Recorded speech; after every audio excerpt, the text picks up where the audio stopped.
What's up, everybody? It's noon. That means it's time to go. Oh boy, I'm super excited. First and foremost, this is my first time ever doing anything like this on stream. I have never been watched as I've arranged anything before, so I'm feeling a little exposed. This is also the first time I've ever used OBS, so I hope you like my layout. I'm totally new to this. Let me tell you, Twitch streaming is hard work, and I appreciate all Twitch streamers who have figured out their technological stuff, because it's a lot. Anyway, we're here today to celebrate tomorrow's release of Album 5, Orchestrator Emulator. I'm super excited. The album is great. Band sounds amazing. The songs are great. And yeah, I thought it would be cool to showcase for all of you just a little bit inside of this process and what it's like. You know, what's arranging, what's orchestrating, what does it mean to repurpose a tune, what is producing it, what do all these things mean? So I thought I would do a speed run of an arrangement, of a big band arrangement. I'm going to try to keep a lid on the amount of time this takes. I would like for it to take, you know, a few hours just to show you sort of some of the techniques I use on a day-to-day basis in my career and for the 8-bit big band. Now, it's not going to be like a true speed run. If this was like a true speed run, then I would not be talking to you. I would just be locked in like this. And everyone would be chatting, and I'd have no idea what they're saying, and I would just go as fast as possible without saying anything and just input. But I don't think that's the point of this. The point of this is for us to have kind of like a dialogue, for me to show you what I'm doing. And so I have a timer, as you can see here, and I will be running it. Maybe I'll pause it when I stop to talk and talk a little bit about the process. But you know, it's a loose speed run. It's a speed run, educational speed run. And I'm going to be watching the chat the whole time, and it'd be fun if maybe we collaborate on this together. Like, if you have ideas for the song that I'm going to announce about what to do, I'm open to them. This can be, yeah, a speed walk. Exactly. It's a brisk speed walk, VGM, arrangement, big band, etc., etc. Some major 9 chords. There'll definitely be some major 9 chords. Anyway, it's going to be fun and collaborative, so thanks for hanging. And tell everybody you know about the 5th album tomorrow when it comes out. It's going to be great. In the meantime, the first order of business is to talk about what song we're going to be working on. Now, so I conducted a loose poll on this website called Polly, which I'll bring up right here. As you can see, here's Polly, right? And there was a lot of great tunes on this, right? And so it was a very difficult decision to figure out what to do. All of these are great songs, but I'm going to do something a little bit controversial. As you can see, the numbers are pretty high on some of these on this Deltarune tune. Listening through all these, and added to the fact that, you know, from what I understand, there was quite a bit of voter fraud and manipulating going on, in that people were making hundreds of incognito windows and then voting on the song that they want, which is whatever, you know. But I'm sort of going to use my presidential veto powers here to, like, I really listened through all these, and while there's a lot of great tunes here. Truly, they're all awesome. I mean, all the Deltarune stuff is great. Super Paper Mario is great. But I was sort of looking for something that would function really well in an educational way, in that, like, something that has, like, a very clear melody and song form that would be really easy to showcase the various kinds of arranging. And so I'm going to do something a little controversial and scroll down actually to the 1, 2, 3, 4, 5, 6, 7, 8, 9, 10, 11, 12, 13, 14, 15, 16th choice.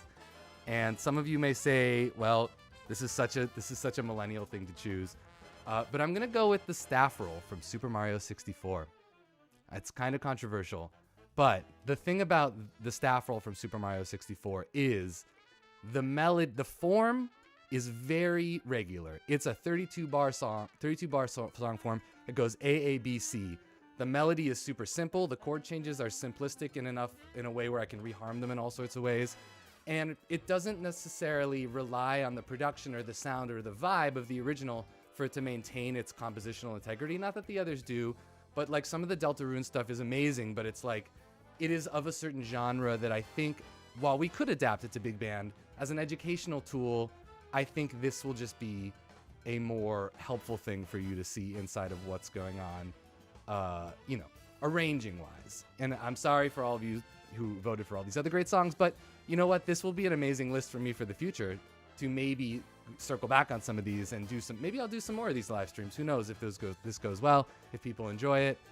Anyway, I'm sorry. Thank you for all who are participating in the democratic process. And if you did vote for the staff roll from Super Mario 64, the 78 of you, congrats. You picked a winner. Otherwise, some of these other tunes, everyone should check out. They're amazing. But for the purposes of this stream, I think we're going to go with the staff roll from Super Mario 64. So anyway, that's that. And I hope you enjoy. In the meantime, I'm going to talk a little bit about the sort of goals for this. I'm going to work through this process of like deciding what to do with this piece of music. We're going to listen to it together. We're going to talk about it a little bit. Then we'll start the timer and jump in. I would like to figure out, maybe with the group, what the global style or genre of this new arrangement is going to be. And then I'm going to open up Finale, rip Finale. I still use Finale. I'm sorry. I'm just fastest in it. I haven't learned Dorico yet. We're going to use Finale. And figure out like the overall form. We're going to start big and we're going to work our way down, right? Then we're going to map out who has the melody in what place and if there is any global reharming to be done in the chords. We're going to come up with an idea for an intro and outro and maybe an interlude, just various foreign things. And then we're going to do the nitty-gritty of voicing the horns and the strings and inputting the rhythm section. And if there's time, if we haven't gone too crazy, then I think I'll open up Logic and we'll make a just really quick and dirty MIDI demo in Logic just so we can hear. One thing I will say, and this is going to depend on the overall style. Well, we'll talk about that. So anyway, I think first things first, what we should do is all as a group, maybe like let's listen to it, right? Let's listen to the track together. Okay, I'm going to play it. How many of you know this song already, by the way? Probably a fair. If you were born in the 90s, you definitely know this. But it has a life outside of the original game. All right, check it out. Can y'all hear that?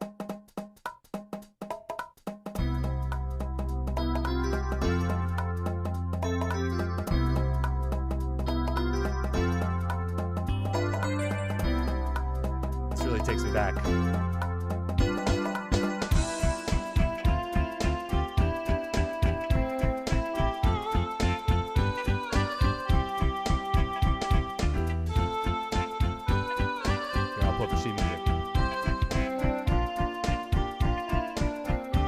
There's the first A, now we got the second A.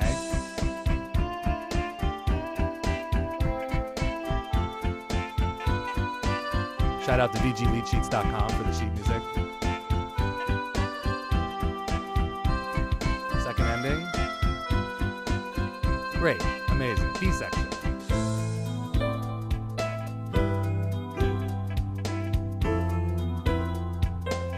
I see some people commenting on some of these chords. We're going to talk about it.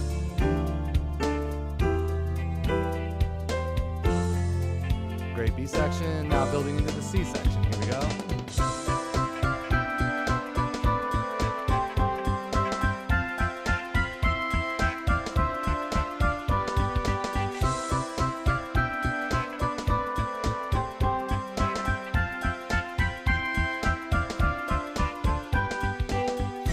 Great.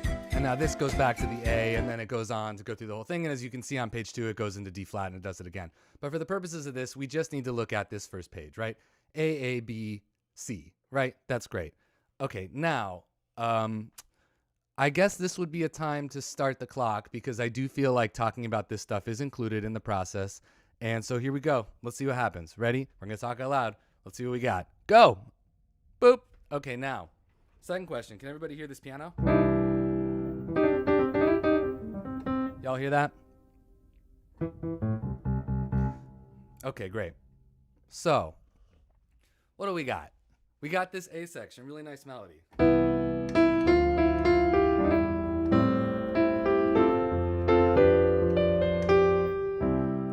Okay, that hangs right there, so definitely some opportunity for like a moving line. It's going back to F, that's great.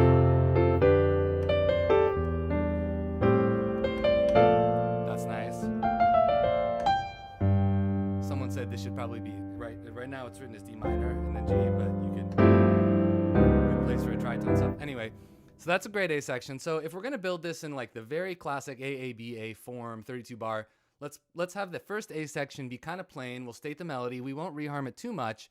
And then the second time around we can reharm. So the first thing, because this is jazz and it's big band, let's definitely add sevens to all these chords. So instead of just straight up, C, that's triads, no sevens, right? So let's put sevens in all these. Right?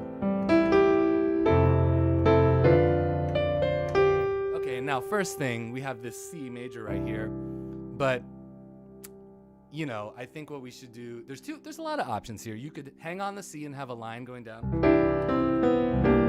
right? Or part of me wants the bass to go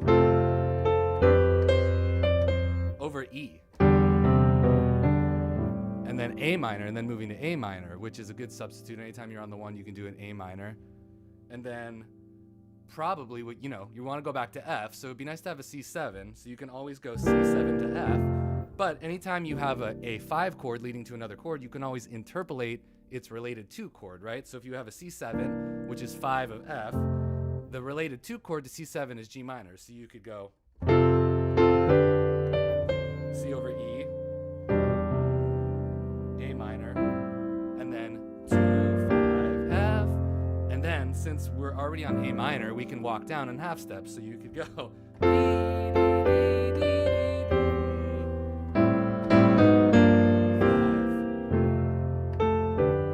so that's an idea. Now, for the second A, we could actually reharm this whole melody. This is an interesting idea. So right now we have C major, D minor 7, E minor 7, A minor 7, right? But what if we went, the goal is to get to this F in bar 3, right? So you could go 2, 5, A minor, so what I did there is instead of D minor 7, instead of doing in the first 2 bars, you go E7, B, A minor 7, 2, 5 to F, and to G, So that's fun. That's a fun thing. Yeah, that's interesting. I think that's the thing we would want to maybe do for the second A. So let's keep the first A kind of straightforward. And stick with the harmony they've got, but continuing on with some reharm ideas here. So we have, and now another thing here. Now I'm gonna let the chat decide this. Okay, so the second A, we're gonna go C major 7, the 2, 5 into A minor into bar 2. Now the 2, 5 that I'm doing into the A minor into bar 2 now is a minor 2, 5, since I'm going to A minor 7 on the downbeat of bar 2 on that E.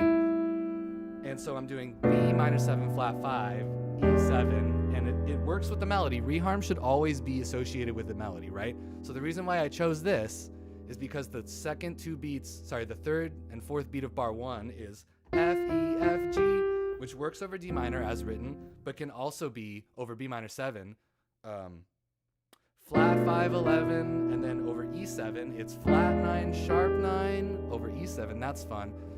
Now, if you don't know what tritone substitution is, every single 7 chord, the DNA that makes a 7 chord a 7 chord is it has a tritone in it that's created between the 3rd and the 7th.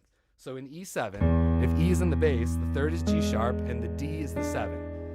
Now, that means because the tritone is a symmetrical interval, you can flip it and every single tritone can be used for 2 chords. And the tritone, its other chord is always a tritone away. So E7, the 3rd and the 7, if it's over B flat, it becomes the 7 and the 3rd, right? So that's the same 2 notes, everything, so you can swap them out, right? So instead of E7 to A minor, you can go B flat 7 to A minor. So now my question for the chat is, should I go E7, A minor, or should I go to tritone sub, A minor? What do you think? Minor 7? Should I do the tritone sub? There's a little bit of delay in YouTube, so I have to wait a sec. Tritone sub? Yeah, the people want a tritone sub. Okay, so that's going to be we're working on reharming the second A right now. That's what we're doing. The first A, we're going to try and keep it. I see mostly sub, so I'm going to do sub.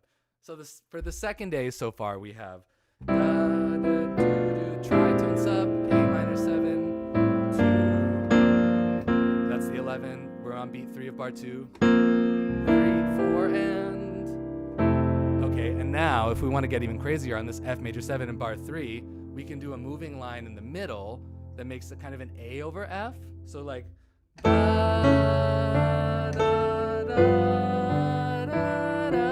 That's an inner line that we can do, right? So that, in context, that would be... By the way, how's the mix between my piano playing and my singing? Is it cool? It sounds balanced? I can't tell. So we have...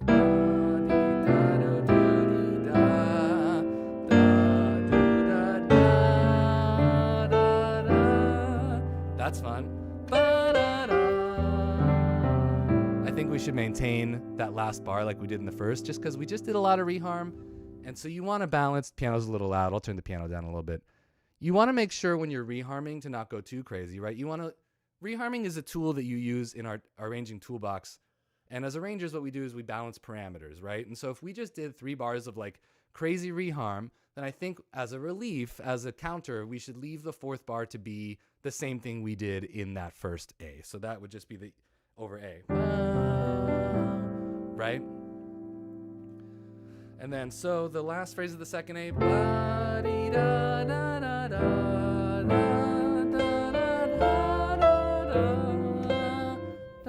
okay, that's the end of the second A. So we could land on the C, but just to give it a little more motion, there's a couple things you could do. You could go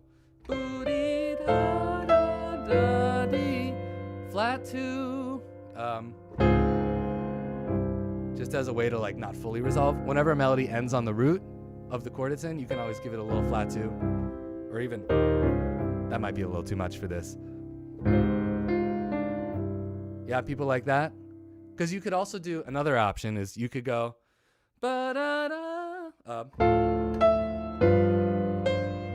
minor 6. That's kind of nice. Yeah, I see someone recommended that. What do you guys, what do you like better? Do you like the flat 2? Or do you like the 4 minor? Which one?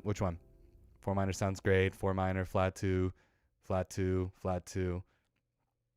Yeah, okay, flat 2. Let's do flat 2. Great. Okay. So now let me go over finale so I don't forget all that, right? All right, here we go. Let's go. Here comes the speed run portion of the speed run. So I think what we're going to do first before I do anything is let's lay out what we're doing here, right? Okay, let's just get rid of the sheet music here so you can see what I'm doing. So first we're going to say, let's say this intro is, let's give it an 8-bar intro, right? 8 bars of intro, fine. We're going to be quick and dirty. I'm not going to do a crazy arrangement. There's not going to be any quick solo sections. Let's just do an 8-bar arrangement, right? 8-bar intro. Now A1 is what we just did. Let's do A1 here. A1 is 8 bars. A2 is another 8 bars. Boom. Now we're getting into the nitty gritty. This is me on basically any normal day of the week. This is exactly where you'll find me sitting, working on a show or whatever, staring at finale, doing this. One of these days I'm going to learn Dorico. B section, 8 bars. C section, another 8 bars. Boom. And then probably what we're going to do is 1, 2, 3, 4, 1, 2, 3, 4, 5, 6, 7, 8. Probably going to do like some sort of transition, you know, or like maybe like, how about this? How about like a quick little 8-bar something solo? I don't know. And then probably what it's going to do is it's going to go back to the B section again, as is tradition. B2, maybe that will be like a soft sensitive kind of thing. 1, 2, 3, 4, 5, 6, 7, 8. And then I think this is an opportunity for us to honor the original by doing a key change into D flat. Nice. D flat. We'll have our A prime here. I'll call it A3. Some people don't know that the A apostrophe means A prime. That's something I learned at Berkeley. Sorry, I'm not watching the chat right now. Now I'm in speedrunning mode. Double bar. And then we're going to have our ending right here. And the ending will be, who knows how long? We don't know. We haven't come up with an ending yet. But that seems like a realistic thing that I could do on stream in the allotted time. Let's delete all these extra bars. And I think sort of like talking about the overall genre of it, I think, I don't know, like I kind of like this sort of original feel, you know. Doom, doom, doom, doom, doom, doom, doom, boom, doo, dee, dee. I mean, there is a world, like, I don't know if I have time to do this, but you could make it swing. You could go like, you know, dum, bum, bo, do, do, do, do.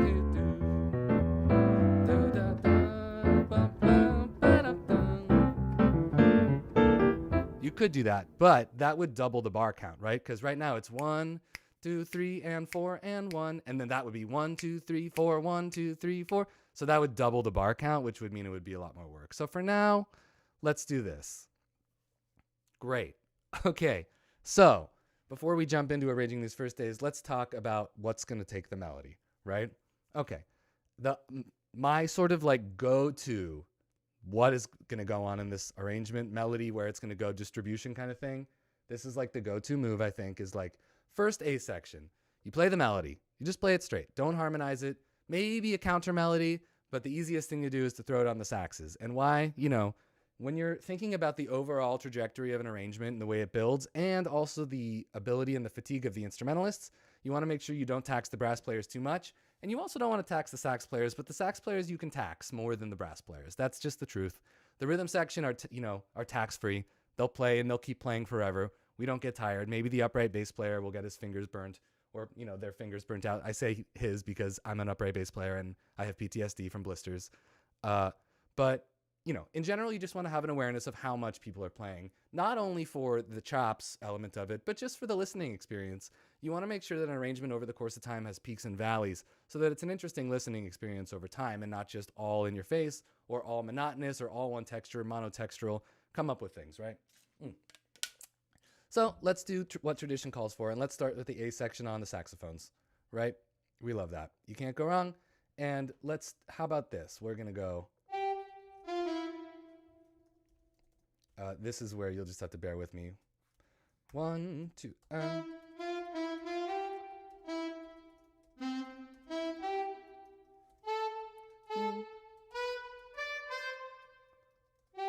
Great.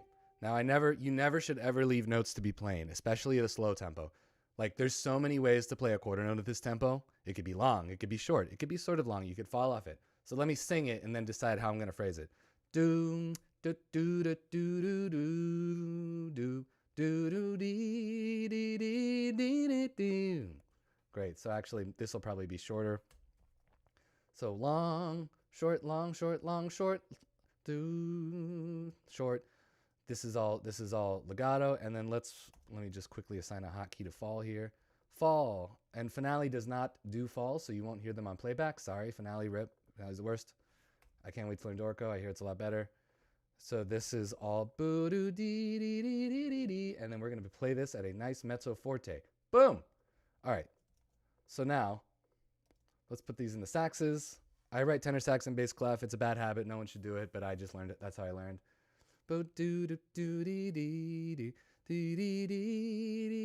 now, so the thing about this melody is it gets a little bit high tenor for the tenor. So in the second part, I'm going to split them into harmony. And then into 6. So right now it's let's go.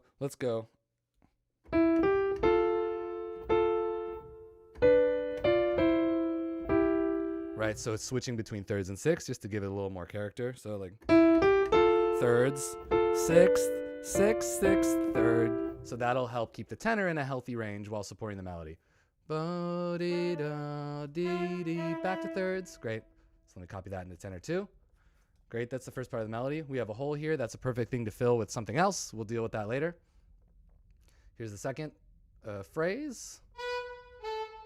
Boo. And you'll see I'm not. 1, 2. Now, in the original, the melody contour goes down there. So let's see.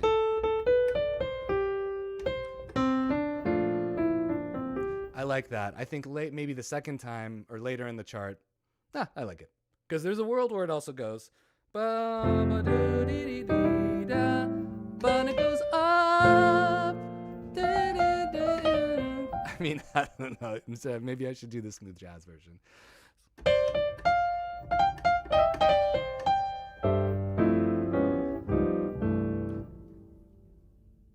Let's go up.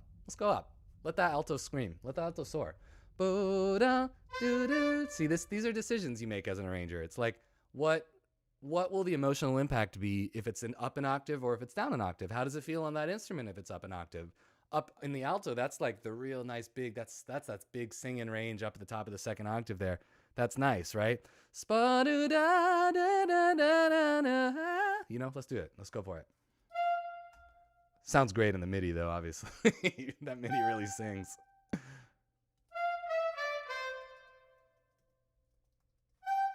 How fun. Boom, boom, da, da. Short, long. This is long. Long, long, short, la da da da da da da da. I mean, we gotta do it right.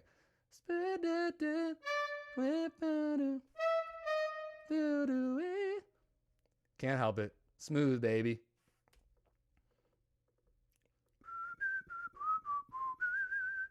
And then I'm going to put a little run up. Spa-dee-dee-da-da-da. Right? A little run up there. Let's put that slur back over there. Okay, but I think what I'm going to do here is, because you really want the alto one to be big and singing on that line, right? So it should be a solo. It should be a solo, right? So what we're going to do is we're going to do this. Let's put this figure in all the saxes, right? So we were in thirds here. So I think let's go. So here's what we're going to do here, right? We're going to go thirds, or 6, 6, 6, 6. And now since we hang out on this G on the E minor 7, I think this is a good time for a little counter melody, right? So like da da da da da ba da da da.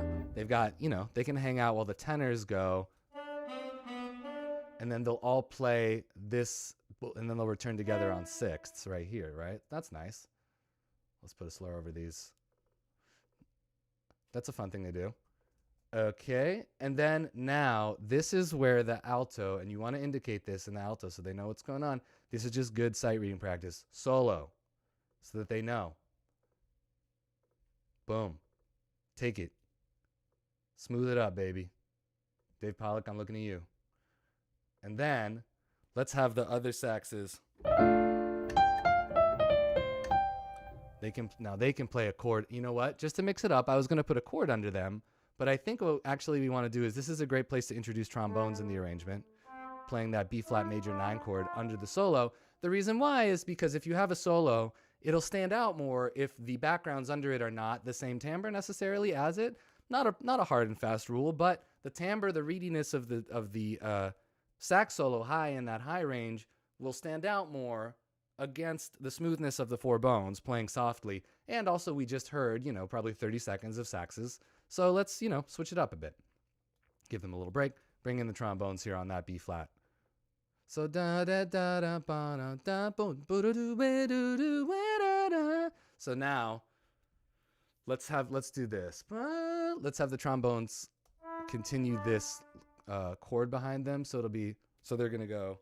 And then I think for the first time we'll do G sus 13 sus to 7, right, to give it a little motion. So the bass trombone hangs out on here. And then so then we have this. Now we're voicing, right? So I mean, I said I wasn't going to get into this, but you never know. I was going to do it later, but we'll talk about it. So, but when you're voicing chords, the 2 most important notes to have a complete voicing in any chord in this context is the 3rd and the 7th, right? Your voicing's not complete unless it has a 3rd and a 7, right? And so you can see here that the 3rd and the 7 over the B flat major, and then sa, that's the important notes. The other notes we filled in are the 9 and the 5 over the B flat, and then over the 7, then we have the 7 over the G, the 9, the suspended, the sus4, which is the same as the 3rd, and 13, and then moving down. I'll talk about that more in a sec. Okay, anyway, so that's A section number 1, done. So now, to mix it up, let's switch it up. Let's move the melody to, I don't know. Where do y'all think I should move the melody to A2 while I put in the chords in the rhythm section? Not saxes. Somebody tell me. Call it out. C major 7, D minor 7, E minor 7, A minor 7, F major 7, trombones, talk box, bones, trumpets, yeah, I see Harmon trumpet, fun, bones, piano vibes. Okay, I like that idea. You know what, maybe we'll do a sort of a mix and match kind of thing. How about bones, string, clarinet section? Let's do, yeah, we don't have vibes in the moment. Well, we could have vibes. There's no reason why we can't. Let's do trumpets. That'll mix it up. I'll tell you what, I'm going to do a combo platter. Let's see. G over F, C add 9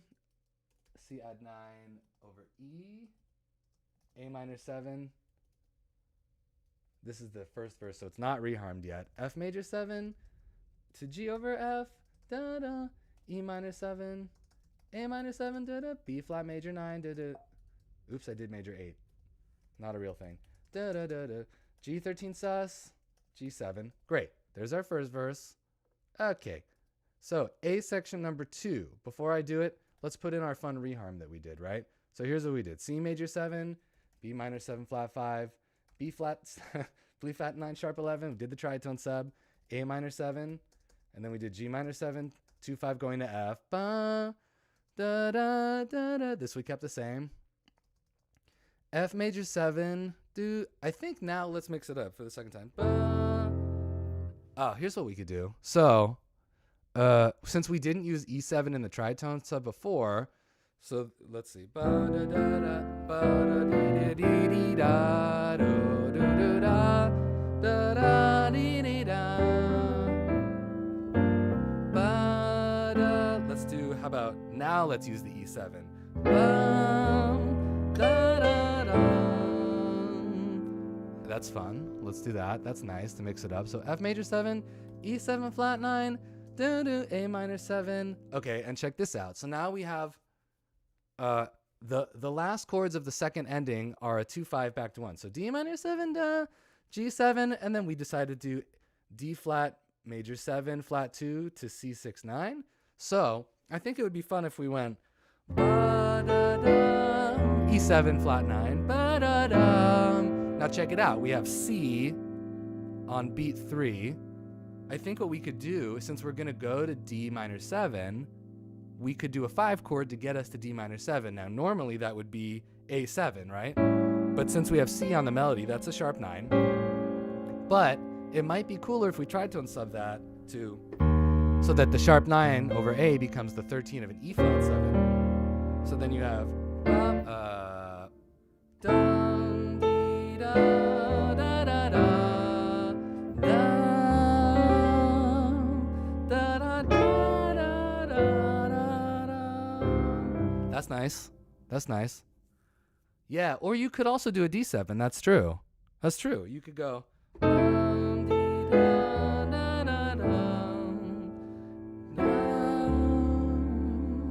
That's nice. That's like, that's very Christmassy, I feel like. Speaking heavenly peace. That's nice. Or you could do, instead of doing the E flat 7, it could be like a E flat 9 sharp 11, you know what I mean? So, or major 9, so you could go.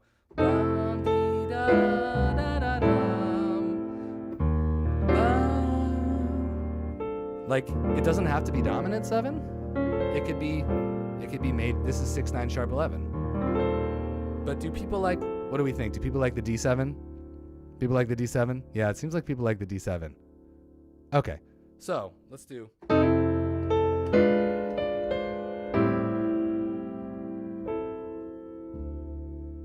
That's nice. I love it. Let's do it. So da da da da da, A minor 7, D9, and then I'm feeling like what we should do is just, we've had a lot of motion where it's like the harmonic rhythm has been like chord, chord, chord, you know? So the walk up in the second end, I think we can walk up the second ending. Da da.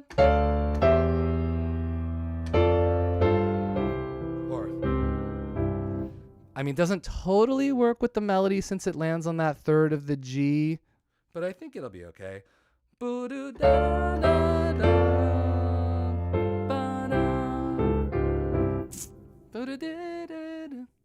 Or you could go, or you know what, to make it work.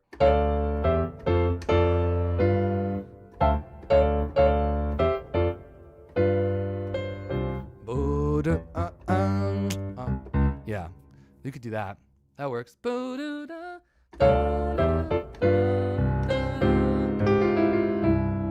Sure. Okay, let's do that. That's fun. Then you just, part of being an arranger is you got to mix up these parameters so that, again, our goal is to create an interesting listening experience over time, right? What notes did I just put in? Some random notes. Okay. So now we're going to indicate this in the rhythm section. Ba, D minor 7, C over E, F6, G7, and then D flat major 7. Well, then did we do D flat major 7? No, we didn't. Okay, that's nice. Great. So, great. Now let's put that melody in. So I think what we were talking about before is we were talking about the trumpets, and I think we're gonna do like a combo thing. So let's put it in trumpet 3 and 4. And then how about the altos? Because you know that there's a nice doubling there. The readiness of the alto gives the lower mid range of the trumpet a lot of beef to it, you know? That's nice. Boom. But then to mix it up, because we have some new harmony here, right? We got some new harmony. It's different than the original. We should put a guide tone line somewhere in the orchestra to reinforce the reharm, right? To make it like, oh, wow, that was a very obvious choice by the arranger, and it's reinforced in the orchestration, right? So let's talk about guide tone lines. Guide tone lines are a moving line that usually moves stepwise through a set of chord changes that helps the ear acclimate to the way that the harmony is moving over time, right? So in this case, usually it's comprised of thirds and sevenths because thirds and sevenths are the most important two notes to dictate the quality of a chord, right? If you have a third and a seventh, that's everything you need to know about a chord. So a guide tone line through these chords might be C major 7 and then ba da da da da da da. That's kind of nice, right? What did I just do?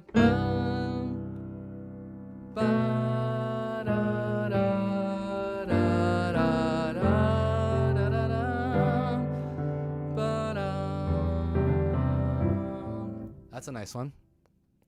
Okay, let's do it. So that would be, and I'm going to put them in the trombones and the tenors. They'll reinforce each other quite nicely. The most important thing about having a guide tone line or a counter melody is you got to stay out of the way of the melody. There's like the key to making a great arrangement and a balanced orchestration is remembering that ultimately listening is just frequency range, right? And everything has to have its frequency range where it lives. Human beings have evolved a way, and it's a very important thing to be able to distinguish importance of listening, right? Because, back in the day when we were cave people, cave humans, there'd be the ambiance of wherever you lived in the world, right? And it would make certain sounds. And if you heard a lion roar, obviously that's a really important sound to be able to distinguish quickly so you can run away, right? Wow. So human beings evolved this way to distinguish importance in sound, depending on context, right? Here's how that relates to arranging. A good arrangement and a good arranger plays with that principle to make sure it's very crystal clear what elements of the arrangement are in the foreground, the middle ground, and the background, right? And so that can be melody in the foreground, string pads in the middle ground, and rhythm section keeping time and groove in like the true background, right? But sometimes the bass player goes to the foreground and plays the melody. Sometimes the strings, they play figures in between the melody. So it's constantly shifting and evolving what layer of importance things happen in an arrangement. And having control over that and making sure it's clear what that is what I think makes a really exciting listening experience. And so if you have too many of the same note in the same range with the same timbre, it obfuscates what's important and what's going on in your arrangement, right? So you got to be really careful in big band because a lot of the time you have horns that tend to be in similar ranges, and you just got to be really careful. It's much easier when you have strings because strings can always function. They have a timbre that can be smooth and in the background or not, and horns are less good at it, but they are good at it. They just have to be used carefully, right? So guide tone line. So we have 1, 2, and then you have the 7 going to the third. Oh, that's the 7 because it's a tritone sub. 7, ba da da da.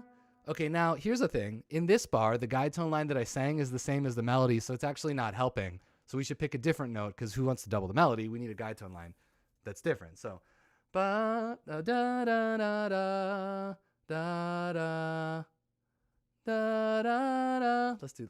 How about this? Boom. A line that moves. Ba da da.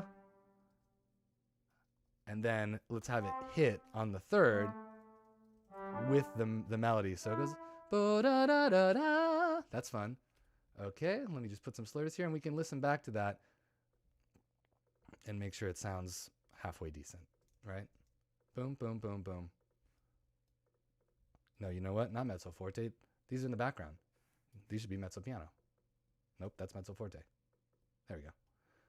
Okay, so let me just make sure we have chord playback turned off because no one wants to hear that. This is bar 17. Sorry for these finale sounds are not the best. Let's see what we got.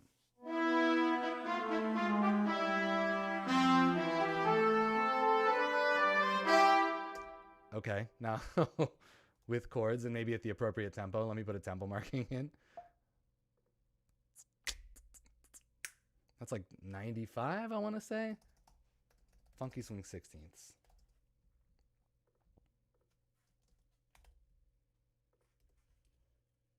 Sure. One thing about finale that's annoying is it doesn't swing 16th notes. So you're going to have to bear with me on that. Okay, so now playing back 17 again, I'll play some piano under it.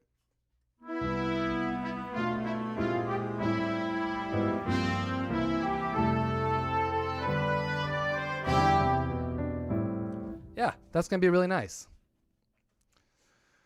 Cool. Okay, moving on. Second phrase of this A section. Ba-da-da-da-da-da-da. Okay, so here's what we're going to do now. Boo-da. So now what we have here is let's put these melodies again in the trumpets and the altos, and then let's do another guide tone line. But because we're now in the second phrase of the second A, let's split it into a double guide tone line, right? And so instead of just having one note, which is just the thirds, let's have the thirds and the sevenths. So it'll be...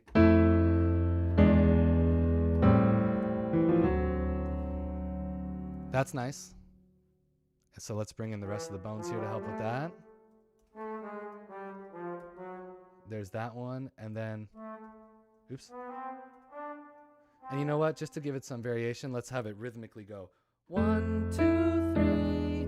1, 2, 3. Just so it's like a little bit, not just note, note, just to give it a little bit of texture, right? So 1, so this will be,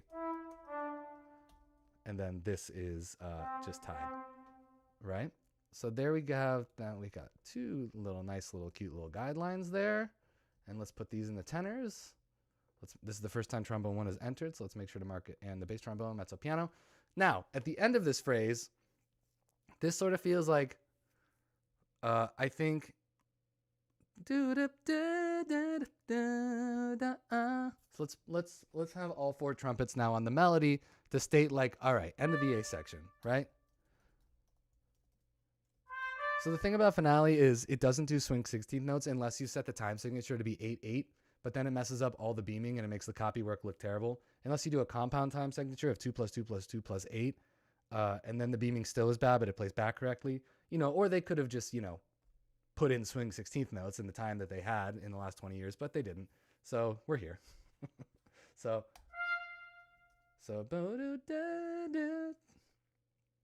and you know what? I'm going to just make an executive choice. The melody in the original is but to match with my arrangement, I want it to go just so it matches what our little reharmony came up with. And that's just an executive decision you make as an arranger sometime, putting things in new contexts. You know? No problem. Boo-doo. This is long. Make sure to indicate long, short, short, long. Doo-doo. Oops. Nice. So I think what I'm going to do is to make this feel like really fanfare-esque, I'm just going to harmonize it across all the brass and give the saxes a rest for 1 sec. Right? And maybe they'll come in on the D major 7 while the brass is holding that chord. I think the saxes should play like a counter melody line to give that a little bit more movement and reinforce the reharm that we did, right? Okay, so let me just put this, copy and paste this across all the brass here. And then we'll do our little reharming.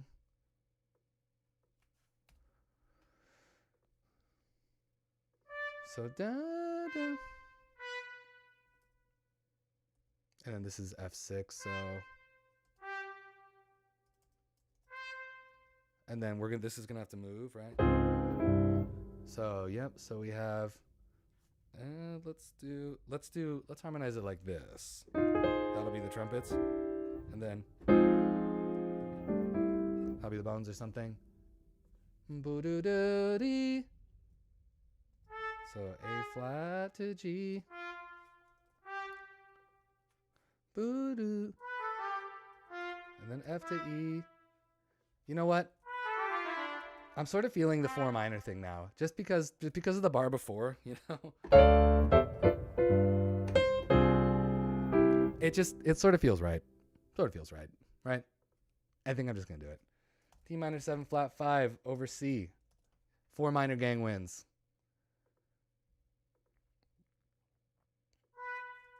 So let's harmonize this really quick. And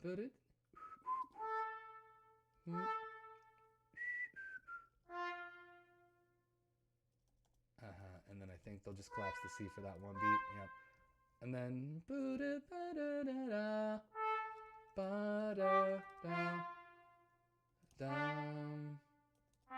great. And then you know what? I think the trumpets are going down, right? And to create some other motion, I think the bones maybe should go up. So the trumpets are going.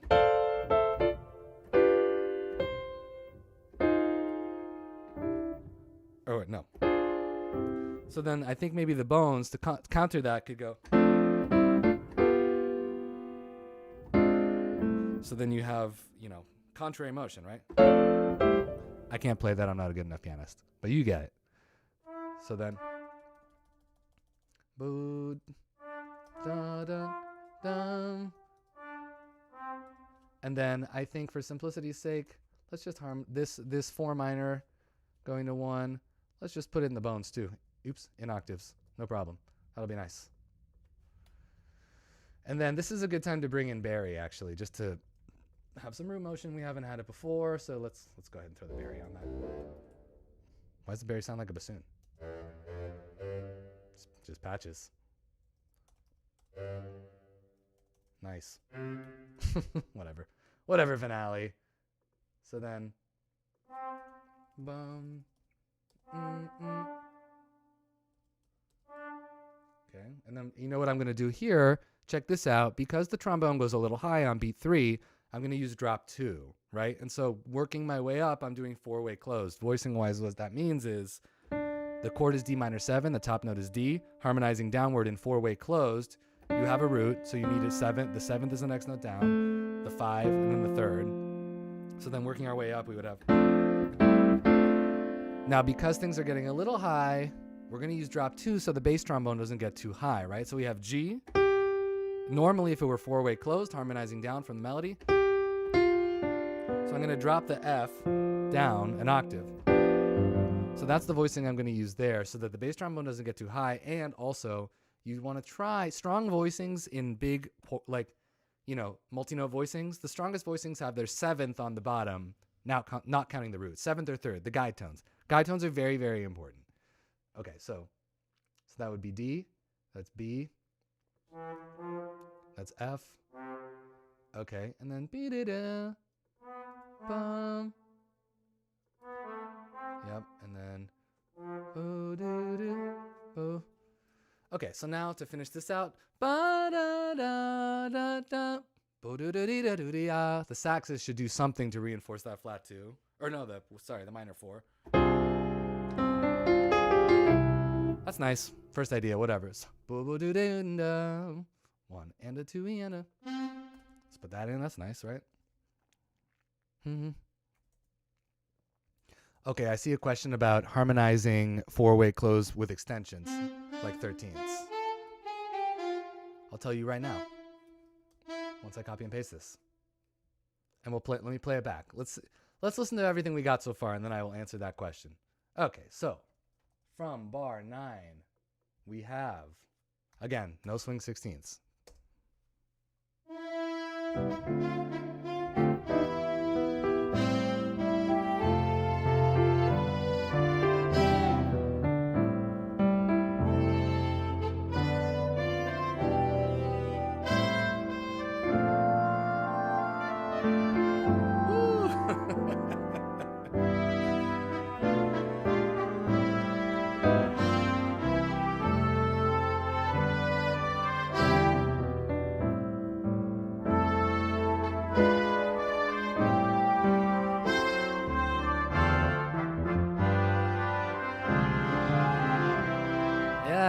right. Nice job, chat.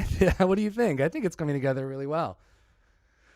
Cool. Very cool. So I'm going to just pause the timer while I talk about that, because that's a little bit of, okay, so for those of you who don't know what I mean when I'm saying 4-way close, drop 2, drop 3, when we're harmonizing a melody, right?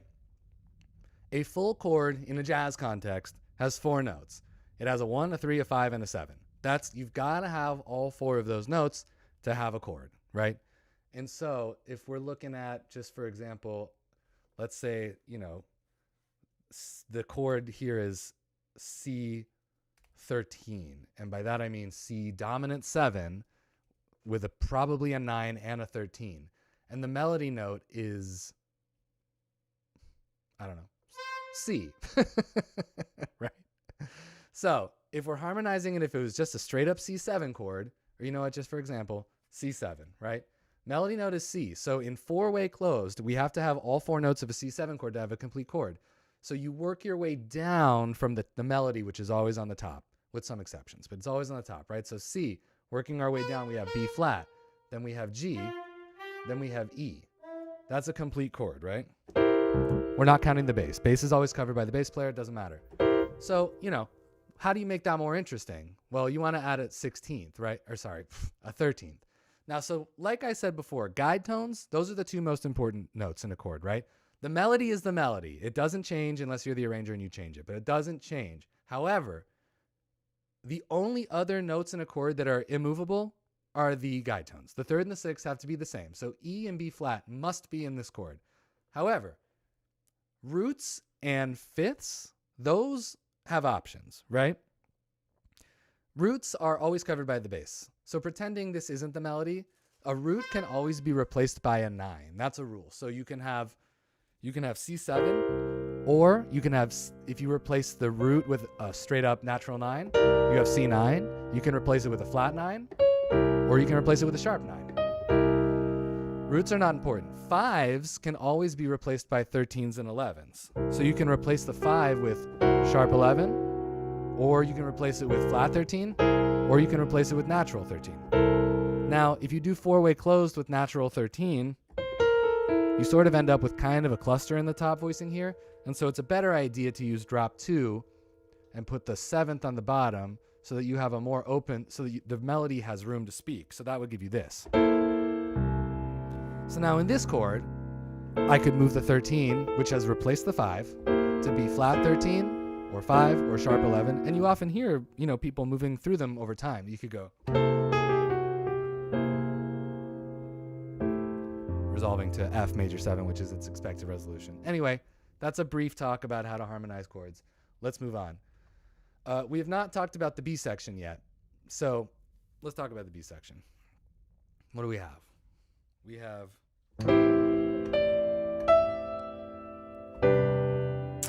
I'm pretty sure this is supposed to be E minor 7. Also over...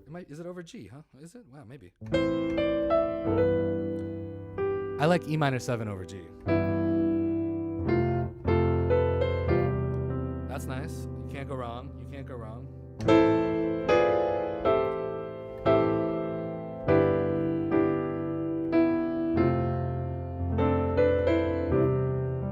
I sort of maybe don't want to change it. Oh, the timer. Thank you. And they're off. Let's do... I feel sort of like the B section is kind of like the emotional part of this. And so I don't want to overly reharm it. Because you want to save it, reharm in times when you really want an exciting change of pace, right? And so part of being an arranger is balancing the intention of the original, especially if you're doing an arrangement for hire, is like understanding the emotional context of the arrangement, its function within the show, what it does. And for me, this emotional bridge is like an important part of the arc of what it was to finish a game like Super Mario 64. It was sort of like, it's a nostalgic bridge. I don't want to mess with it too much. But let's see if there might be something to do here. Let's see.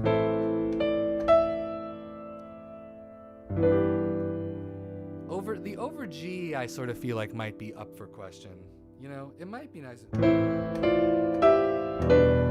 I think this has more emotional weight, just to put it over straight up E minor. You think so?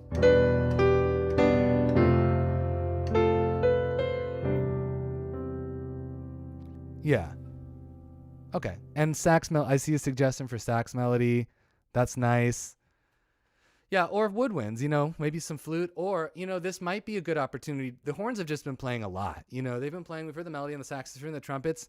This actually might be a nice opportunity to play, like, maybe have, like, the piano take the melody. Or, let's not forget about the strings. You know what? Strings. This is soaring strings, right? Right? So let's do this. And then we can have some interjections from so let's do A minor 7. Let's see.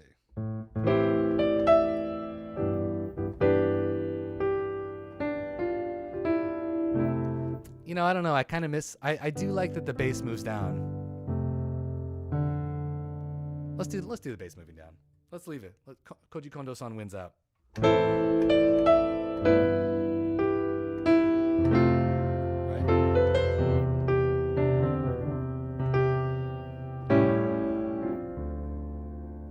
Let's see. I sort of can't help but put a 1 turning around chord to go back to that D minor. Actually, what we should do is yeah.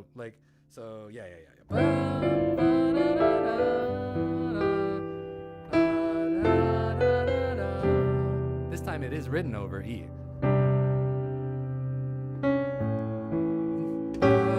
And then this has got to build, right? Because we're building into this arrival of the C section.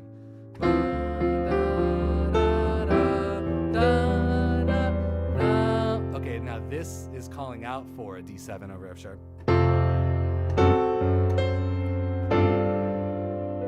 That has to have a D7 over F sharp, especially if it's building, right? So I think we're going to give that. So A minor 7 for a bar, E minor 7 over G. Oops. E minor 7 over G, F major 7, and then C add 9 over E, A7. This will be an 8th note bill, I think. Ba, do, dee, dee. C over E, da, da. F major 7, D9 over F sharp. It's calling out for ba. G7 sus, G7, big crescendo. What did I miss? Are there too many bars? 1, 2, 3, 4. Oh, these are, I see. My bad. Full bar of D minor 7. D minor 7, do, do. C over E, do, do. F major 7. D9 over F sharp, do. G13 sus. G7. And then we have a big arrival. Ba-da-dum-ba-ba-da. And we'll talk about that in 1 sec. Great. So melody-wise, what are we thinking? What are we thinking for this B section? Let's see what people have been saying. Oh, we talked about this. Let's do strings. So this is perfect for like a sweeping.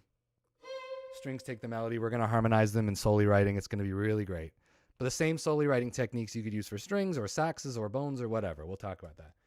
So we have...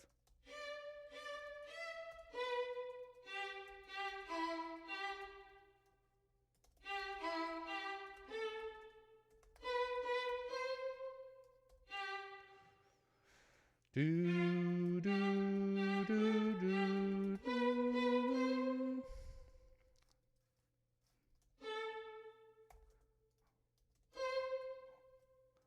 And I already know I'm going to want the strings to go ba-da-dee. I mean, we're going to want it, right? There's no way we're not going to not want that. We never don't want that. Let's split these up.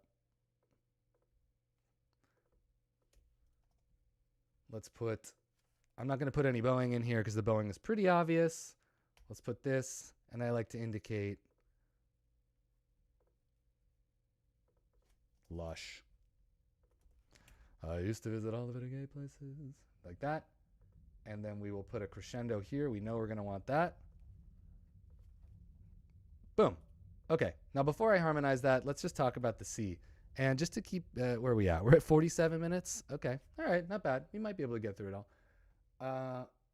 If we're gonna do another B, yeah, I think we'll be cool. Great. So now we're at the A, this C, right? This is like the arrival point. So now the harmonic motion starts to pick up a little bit.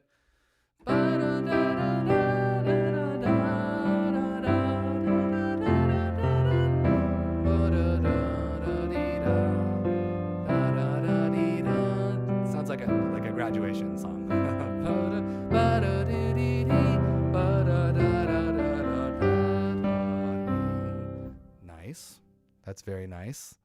Cool. But I feel like if we're going to like, everything's going to kick back in, this is like, we should definitely reharmonize this. You know what I mean? Great. So let's see. We're going easy things here. The main tenets of this. We got C, we're going to A minor, we're going to F, you know? So let's put in a 2-5 going to A. We sort of already used it in the first verse, but whatever.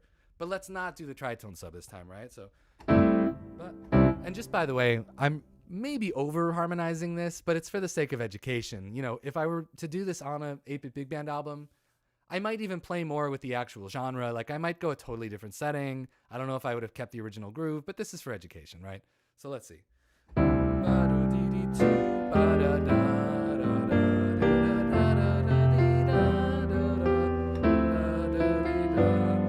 And then just to mix things up, I sort of want to go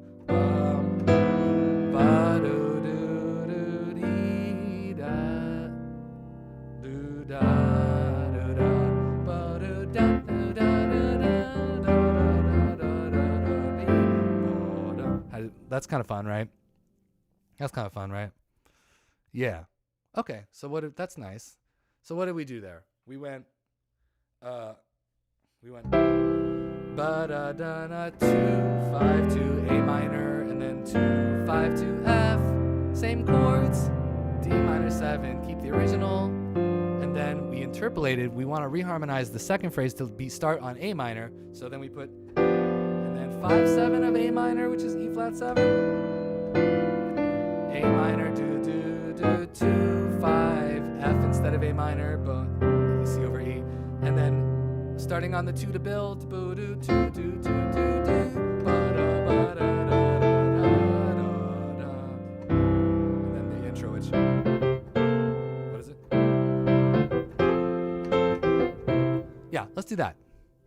Cool. Okay, so and just by the way, looking at reharm, you know, it's all about what the melody is doing, right? And so if you are in the key you see, like there's a G here, right? What's the function of that G? You know, G over B, it's the root. But you could think of it like a G, like for example, okay, if the root, it's all about the melody against the root. That's how you determine its function, right? So G against G is the root. So, you know, you could do whatever you wanted there. You're free. It could be any chord.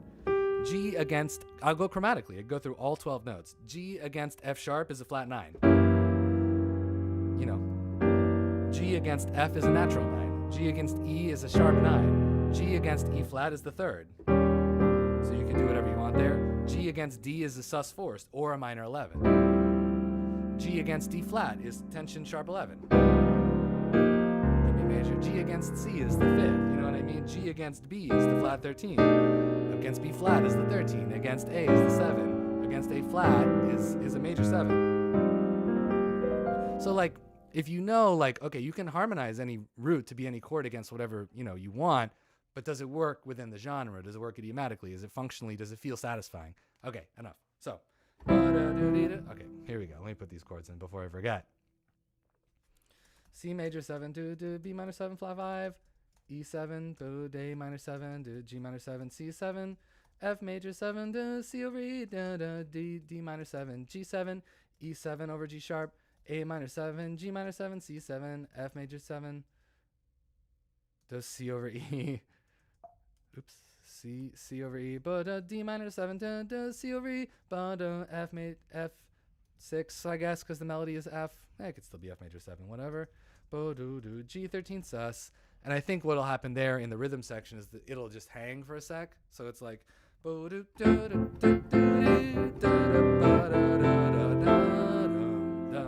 Just have a half note there just to break up the motion a little bit. So I'll just preemptively go ahead and put a half note in there. Okay, so we got our chords. We're almost there. Chords. Now, strings are going to be soaring. We've already established that. They'll probably be in octaves. So now I think we should be, you know, this is a very triumphant moment in the piece. However, we're going to do this again in D flat. And so talking about the overall listening experience, we want to save the true triumph for the last time in D flat. And what says true triumph? Like trumpets, right? So we got to save trumpets. We don't want trumpets here. Cool. So let's I think what we should do is, because the strings are going to be soaring, and it's a bold move, but if you have a good lead trombone player who can play that high C well, this would be a good time for French horn, but we don't have it. Let's put the melody in the trombones. How fun is that, right?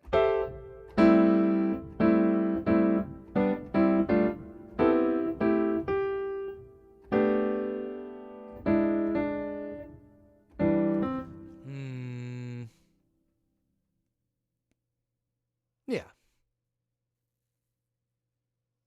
Do we like that? It could be saxes too. I don't know. I wish the general range of this melody was like a little bit higher. You know, I mean, it would speak really in this octave on the saxes.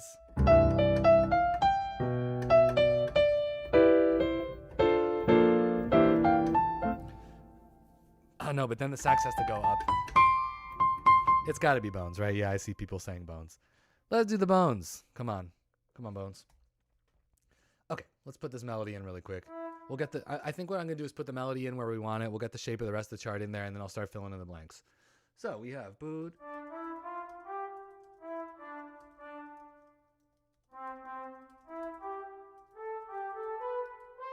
Woo.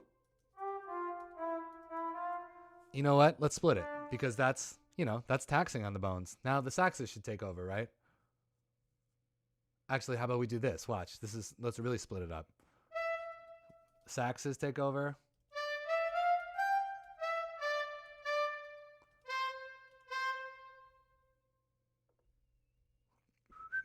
I was gonna have the trumpets not take over here, but it's pretty high. Let's take the saxes down. Let's just not have it in that octave yet. Save it.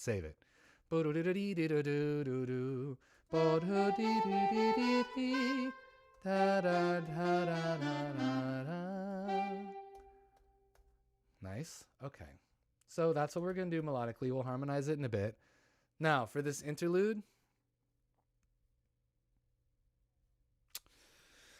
you know, it's funny. I feel like we just heard the B section like a second ago. I don't know if I'm like ready to hear another B section. If this were a full chart, I would probably have a longer solo section and an interlude, and it would feel more right to come back to the B section. But let's see. What should we do? We haven't talked about the intro at all yet. This is a good time to talk about the intro, because generally what I usually do is if I come up with some good intro material, that will be arranging vocabulary that I'll use in the rest of the chart in interludes or as backgrounds or whatever, or as an outro. And so let's talk about the intro. So the original intro, it has this like, it goes.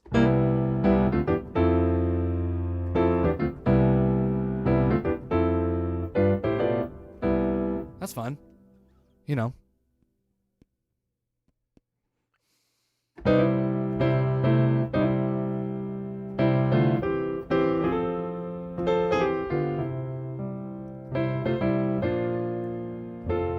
Like, I sort of want to expand on that a little bit. So, like, maybe we could, it's sort of like take it and move on from it a little bit. So it could go.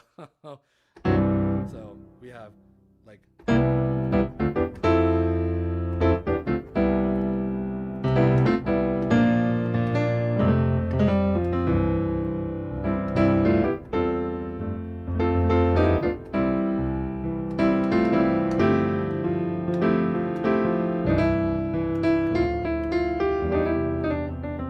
You like that? I think that's fun. So that's like, you know, this is what an arranger does. It's like what we do is we hear, based on our bag of tricks and things we've learned over the years, we hear like, oh, I see that idea. I can take this idea and weave that in there and keep it going and come up with like unrealized potential of an idea. So like, yeah, I like your idea, but for it to go like, you know, like over and over and over again, it's like, that's cool, but I think we could find more emotional depth if we add a second figure in there. So. I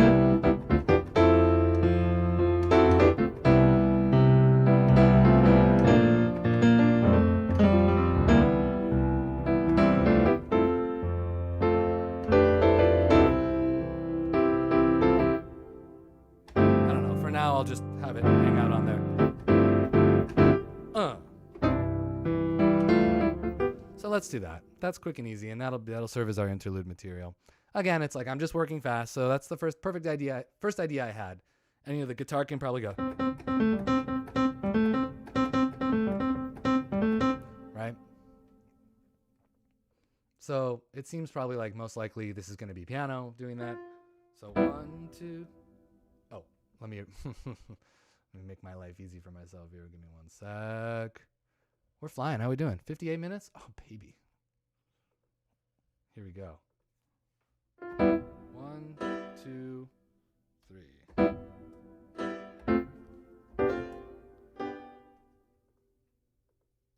So there, and if I'm right, I think I can just use the transpose function. Do do do dee, dee, bum bum, bum, and then bum.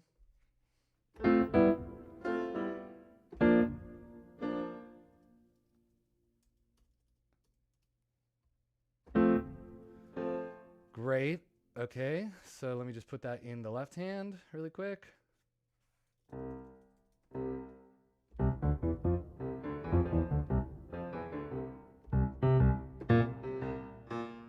Something like that. Whatever. And then again, bum bum bum bum bum bum bum bum bum bum. G, and then bum da na Yeah, that kind of works. But then Okay, what do you like better, chat? So the last figure before the melody starts, it could go. Oh God, finale. Hold on. There's some latency in finale. Rip. I gotta get Dorka. Okay. Then going. Now the two options are or it could go. Or it could be a more interesting figure like or it could be 3, 4, but go. So I don't know. What do you think? I see bop, bop, bop, bop, bop, which I understand what I mean. Syncopated. Second one. Last one. The one that sounds less like Lean on Me. I see a lot of 2s and I see a lot of 3. I see I'm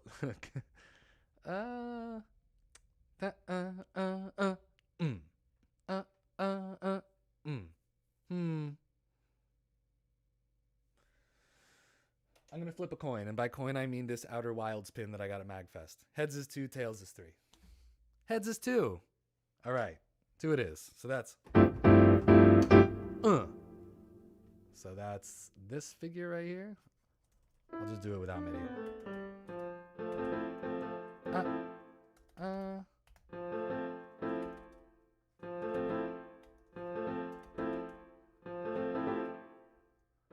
right, so that would be short, long, long, short.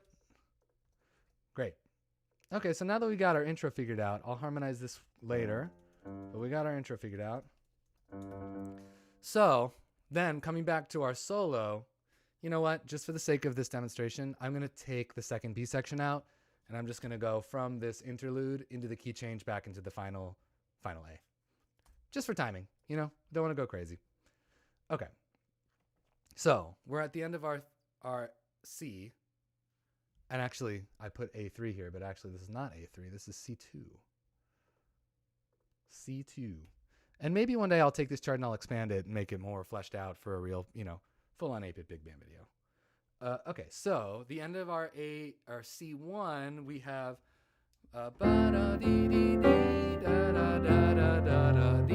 back to the intro. I'll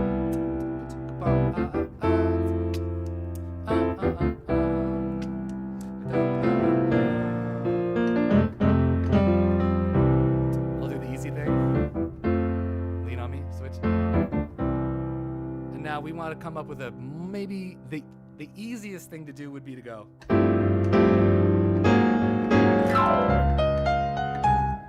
That's easy. The old 5 sus, up a half step, 5 sus. But there might be something more interesting than that, right? So let's think of, and this is really arranging. Just side note, sidebar, pause the timer. A lot of people ask me what the difference between arranging and orchestrating is. This is the difference. Technically, the two words are used interchangeably a lot. Arranging is changing the structure of the building, right? Right now what I'm doing is arranging. I'm saying, oh, this intro, let's knock down this wall and let's add these new chord changes in here to make it more functional for a more open floor plan. You know, let's put a staircase here and go up to the second floor, which is the key change. What's the staircase going to look like? Is it going to be a spiral staircase, or is it going to be, you know, go like this? Or is it going to go straight up? That's what I'm doing right now. That's arranging, changing the key, changing the genre, changing the time signature. Overall big picture structural changes, that's arranging. Orchestrating is when I'm voicing the trombones and deciding what tensions to use. Orchestrators are like the interior decorators, right? It's like, oh, great, the arranger came in, he blew out this wall, you know, we put in all this new plumbing, these new stairs, and, you know, so I'm the orchestrator, I'm coming in, you know, what kind of, I'm going to get these carpets in here, these new couches, you know, we're going to use this style of couch, this color palette, this time period. That's the real difference between arranging and orchestrating, okay? That's the difference. Usually they're done at the same time, and when people say I'm an arranger, they're also orchestrating at the same time, but etymologically talking, they are different, and that's the difference. So right now we're talking about arranging. The easiest way to blow out this wall and add a staircase in a D flat major is to go. You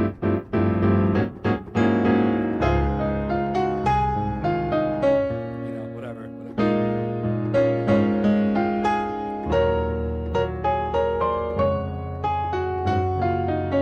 Or whatever, but there might be, why is the orchestrator from Boston? I don't know. There might be a slightly more interesting way, or not. You know what? If it ain't broke, don't fix it, right? That's what they say. Unless somebody wants to chime in with a more interesting way, I guess you could go, like, if you want to do, let's see. So, like,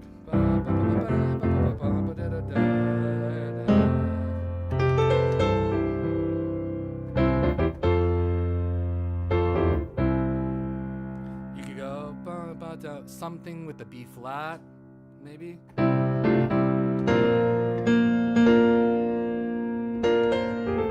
No, you know what? If it works, it works. I'm gonna do it. I'm doing it.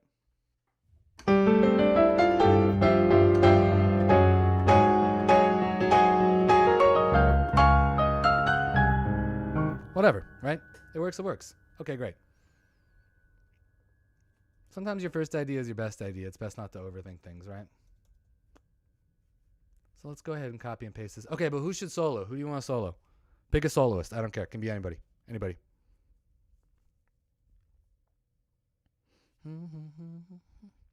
Flug, Jimmy, trombone, flug, accordion, automaton. I do have my automaton right here. Patrick Pilot. You know, I didn't mean a specific person's name. I did mean an instrument.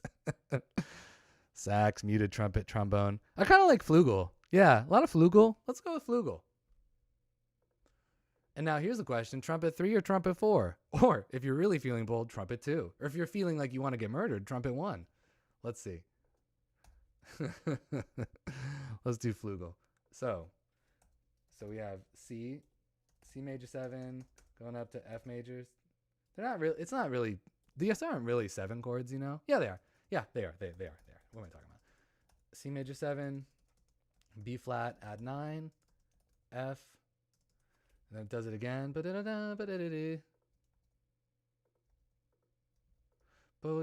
And then, yeah, I'll just have them continue soloing. G 13 sus, A flat 13 sus. If it works, it works. Okie doke. So we'll figure that out, harmonize that later. Now we have our final C section here. Now this is like, you know, this should be like, this is it, right? Here we are, we made it. This is the arrival. I mean, if we wanted to get really emotional, you know, you could suddenly have it like get really sort of straight and majestic. If you wanted it to be like, instead of like grooving, you know, you could have it be like, you know, like.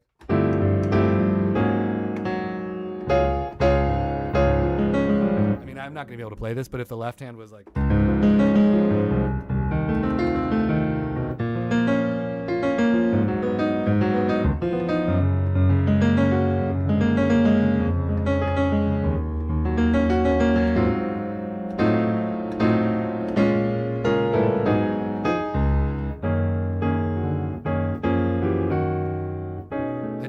throw in that chord in there somewhere. I don't know yet. You know.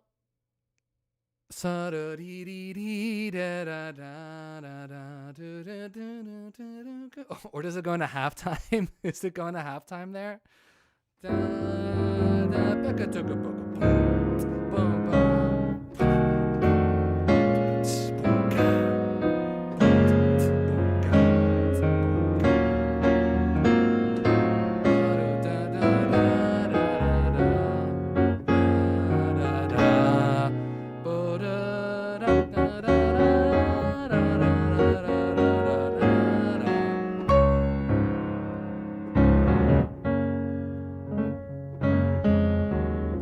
Yeah, what do you think?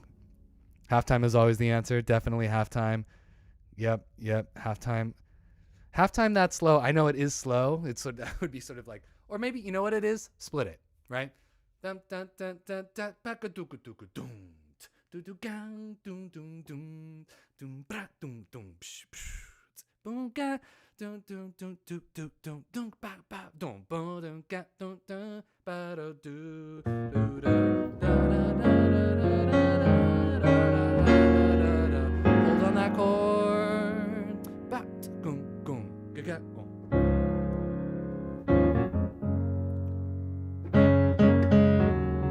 Yeah, half and half. Half and half. Great. And then the final question is the ending. Big ending, small ending, right? So if we want to be a small ending, it would be give it a sec to chill out. You know.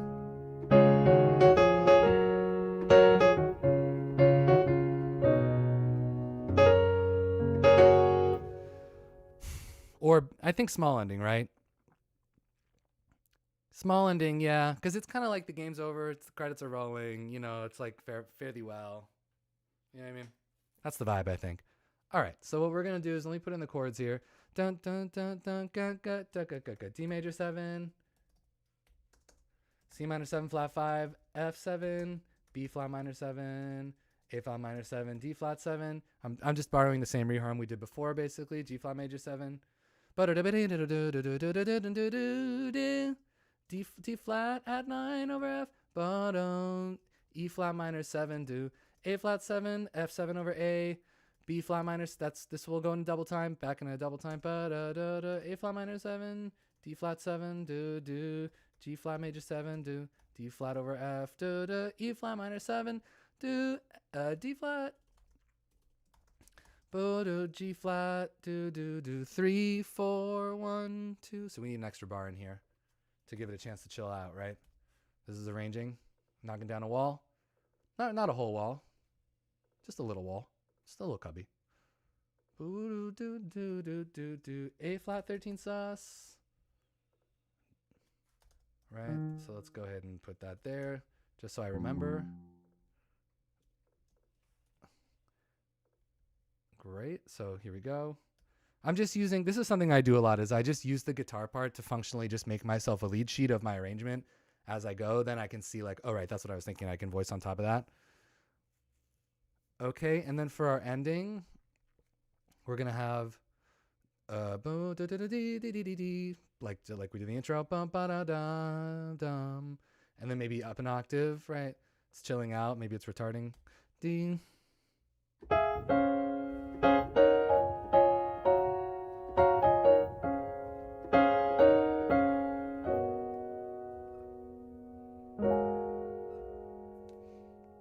And then maybe I think we need one more bar, because I think what we should do is, let's add a measure, is we should have like I love that B flat major 9 chord, and then A flat 13 not cis, A flat 13 sus, and then now for the very last chord of the whole thing, here's some more options.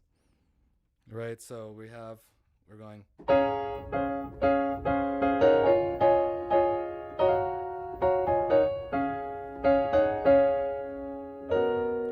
some, you know,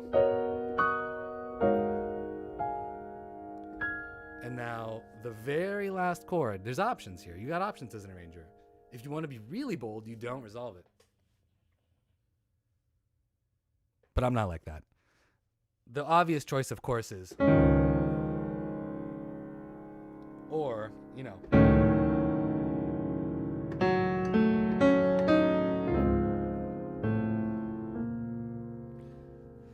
so yeah, or flat 2. Flat 2 is the thing. So then we would have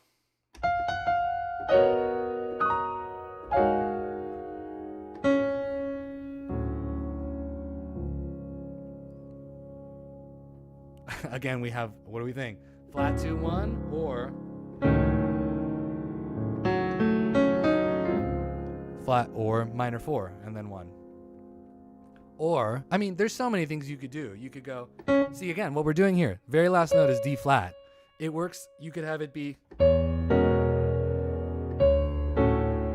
that's flat 3, flat 2, and then 1. Or you could have, you know, you could do that. Keep it going. You know what I mean? Like, there's that big, that's sort of like an epic walk down, right? It's pretty classic.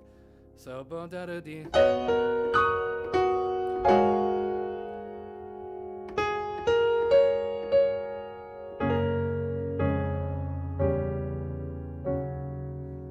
And then, that's nice, right? And there's something about not doing the flat 2 in that walk down that feels a little more austere. Like pure, you know what I mean? Because with the flat 2 is, I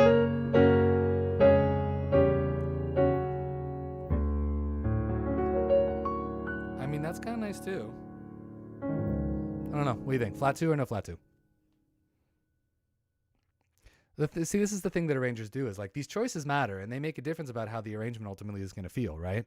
So they both work, but it's just about like what message do you want to tell with your story. And I sort of think I'm team no flat 2.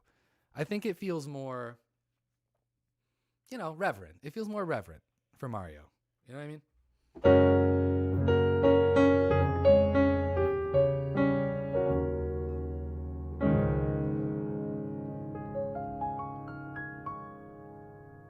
Yeah, let's do that. No flat 2. Okay. So what we're going to do is we're going to put some fermates over these half notes, and then we're going to have to add, let's see, we're going to make those half notes or quarter notes. Let's see. 1, 2. Whoops, I did not mean to play that as a major 9 chord, but sure. Major 13, you like that? You like major 13 or just pure add 9? You tell me, I'll do whatever. I'll just make, in the meantime, let's see, 2, 3, we'll just call these, you know, major 13, major 9, major 13, with a sharp 11. Yeah, I did by accident.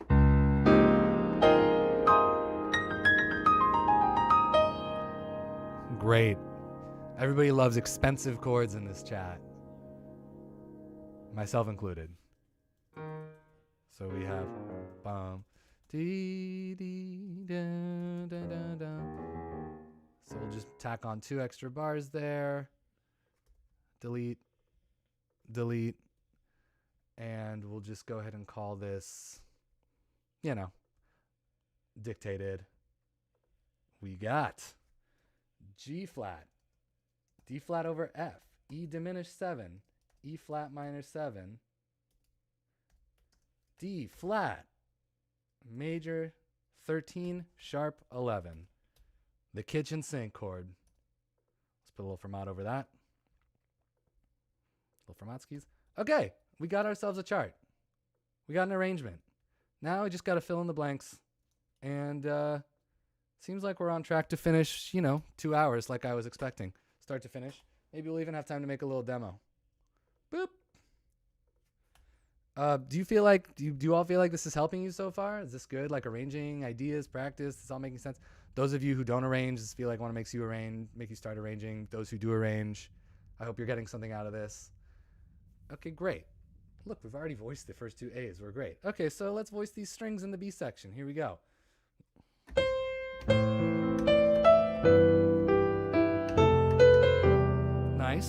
Okay. So I think what we're going to do right here is we're going to do 5-part soli, right? We're going to do 4 harmonized in 4 ways, closed with the octave, the harmony on the bottom. So that would be.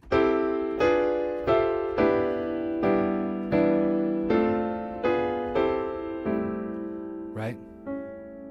That's that. Now you can, this is the same voicings as I would use for a sax soli. I'm just going to do it with the strings. And on top of that, I'm going to have the cello be independent so it can go like. I think it'd be nice if it played sort of like just something to give it a little bit, because this melody is very da da da da. It's like, you know, it's the same rhythm over and over. So you want to have something else in there to sort of give it a little bit more romance. But because the melody is going to be happening sort of like midway through treble clef, you want to have like you know, something more in the baritone range to give it a counter melody. It could be cello, you know. It's going to be cello. It's a little low to be French horn, but not really. French horn can play pretty low. I like to lean more towards higher horn when I use it, because in this band there's 4 trombones, but if it was a real pure orchestra, you could have horn doing it, although starting on that low A is a little low, I think, for the soaring thing that people want horns to do, but, you know, teach their own. All right, so arranging, let's start with, let me think.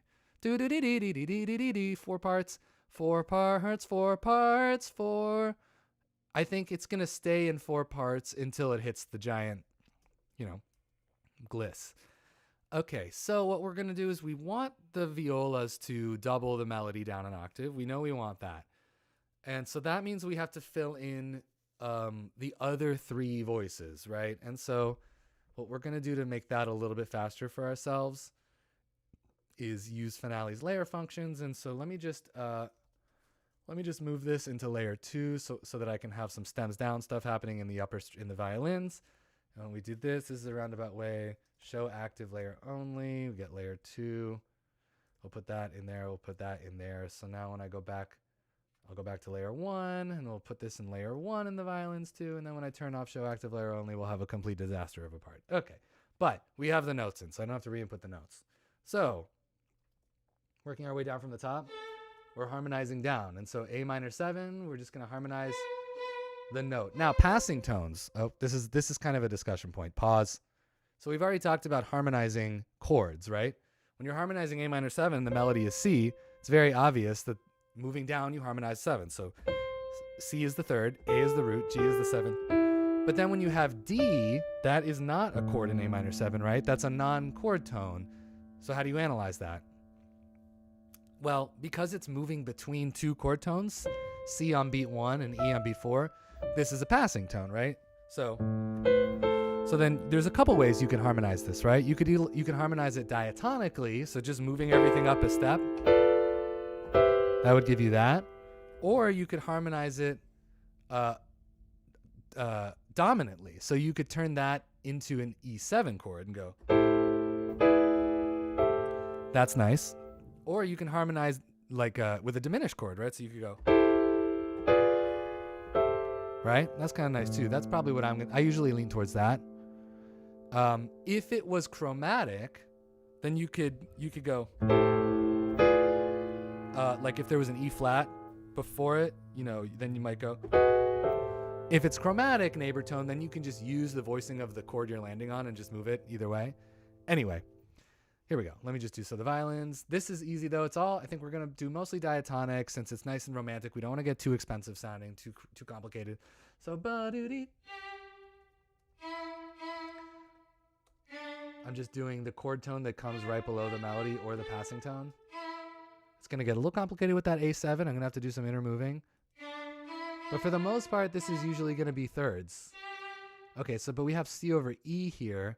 So I think I'm going to leave this. I don't want a 6 in this chord. I want it to be pure. So I'm going to keep this a G. And now here we have an F, but it does move to D7 on beat 3. So we need to make this a half note. And then an F sharp here. And then an A. And then a let's leave this in A. Let's do a drop 2. The reason why I chose to do drop 2 here is because I don't want the top note to have a second against it, because that can obscure the melody. So I'm gonna do this. I'm gonna do a drop 2 so that the melody has some more space between it, so it speaks clearer, right? Timer. Just go ahead and tack on 2 minutes from that. Okay. Now working our way down, the third voice. Ba-da-da. So this one is where we get a little bit more chromatic because we have to go da-da. And then beat 4 is E, C, A, spelling a 7th chord, spelling a 7th chord, B, D, D, D. And then I'm just spelling 7th chords here. Let's call this, I know it's F major 7, but if we make it a 6 chord, then the voice leading is a little bit better. And whatever, 6, 7, you know, whatever. So this C add 9. So this is the voice that's going to have to move down. Now, question, here's the thing. It's going from C major 9 to A7, right? But it's more interesting if I replace the A in this voicing with a 9. And now the question is, chat, should it be a flat 9 or a natural 9? So should it be, that's natural 9, or should it be, what do you think? I'll do the other voices while you decide. Flat 9 it is. We love a flat 9. So just to do that, so that's going to be in the lower violin 2s. It's going to be B, and then a B flat. Great. Anyway, back to upper violin 2s. So we're spelling 7 chords. Ba-da-da.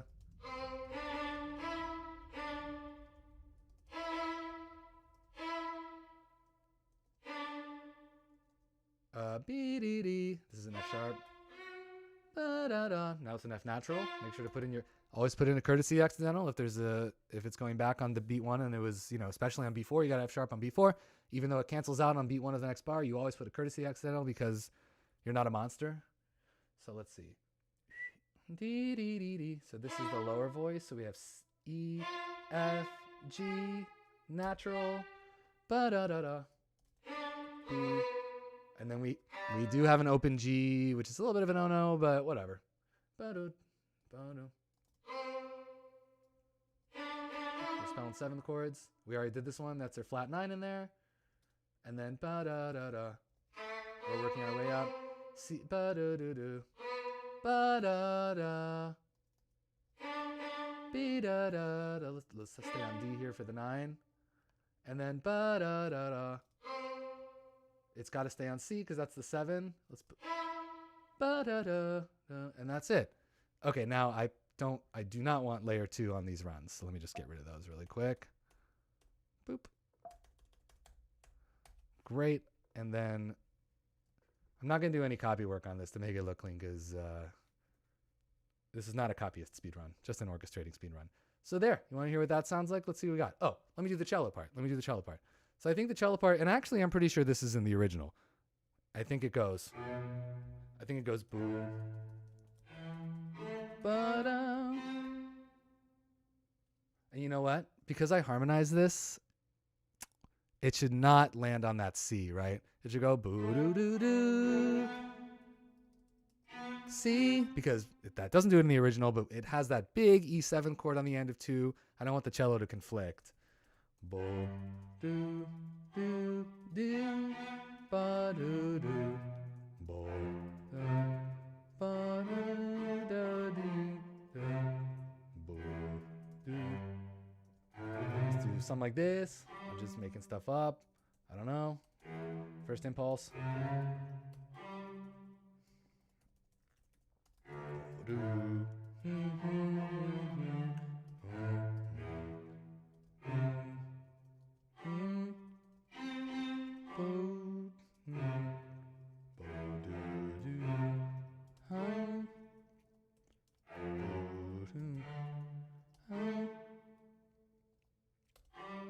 Love it.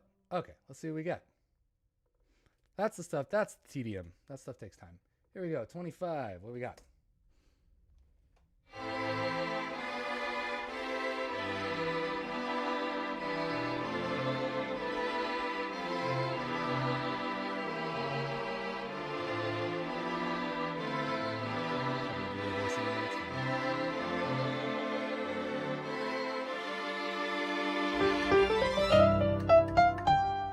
That's nice.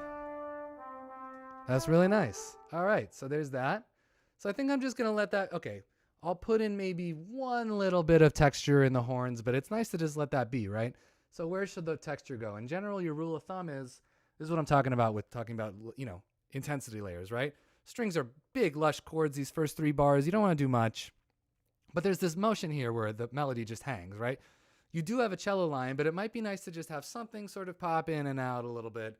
So if we have ba da dee da da do do do da ba ba, like some sort of ba ba, you know, some sort of counter line there that's kind of nice. So then the easiest thing is probably just have the trombones to go. Da, da, da, da, da. Since we're doing flat 9, how about that? That's nice, right? Or maybe saxes. Let's go.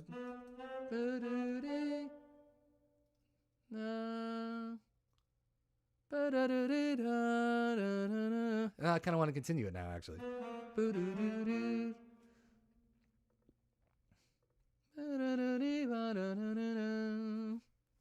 know, something like that. Whatever. Let's give it to the tenors and the inner bones. Marca mezzo piano. Boop. Okay. Then this is all good. And then we want to have this F, this new thing we're doing. We want that to build. And so let's have the saxes come in there building on those chords just to like outline them more. And let's put a big hit on 2 here in the trumpet. So it's like ba building ba chord spawns ba ba ba doom ba do do do do, you know what I mean? So let's go ahead and do that. And let's have him hit it and fall off of it just to like really nail that arrival into the final C. This is where the tedium really kicks in. You still with me? You still enjoying this? This is the tedious part of the process. There's 434 people watching me do this. Previously, the maximum number of people who watched me do this was 0. So this is great. All right, here we go. We got the trumpets here. So they start out on a sus. So for trumpets, you know, in general, if the trumpet 1 is high, you want your trumpet 4 to be doubled. I think what we're going to do here is have the bone. It's not quite as big of a deal. G's high. It's not that high. I mean, I think what I'm going to do, because since it moves down to G7, is we're going to have this C move to B, of course. And then we're going to have this G, this A move to G. So now the trumpet 1 and 4 are actually doubled. And that goes, so that's going to go from that chord in the brass to that chord, right? So it's 13 sus to just straight up 13, right? That's nice. That's some classic big band stuff right there. So then all that needs to change in the trombone is this voice right here. So then we're gonna, what did I say? Saxes, right? So here we go.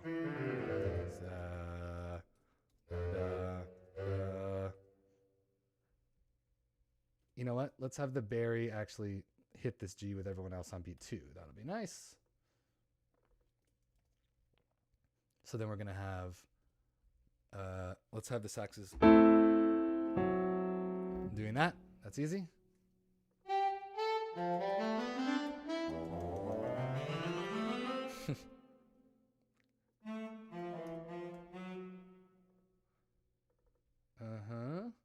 And then I think let's have them go. So they're playing this chord, da da, brass, bop doo ba doo da wow, and the saxes will do that just to give a little bit of texture, and that builds. The Barry will hit the C here, and then the trumpets are gonna be playing.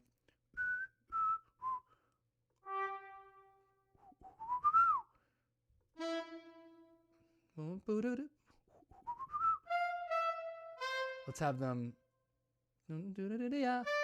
just to like play this C triad to support the trumpets while the trombones take over the melody. So 1, 2, 3, and 4 E and like that. So bop doo doo doo like that. Oops, We'll mark them forte. Get rid of this forte. We don't need it anymore. Okay, so there's our B section. Great. Now we just got to harmonize our C section here in the trombones and then the saxes. And then we just got to harmonize the rest of the song. Okay, here we go. So long, short, short, long. Make sure to mark this long, long. Let's mark this short so they can take a breath. Short, short.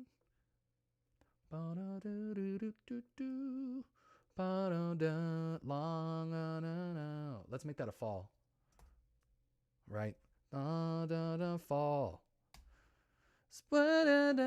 And then we can put like something, you know, because it's going. We'll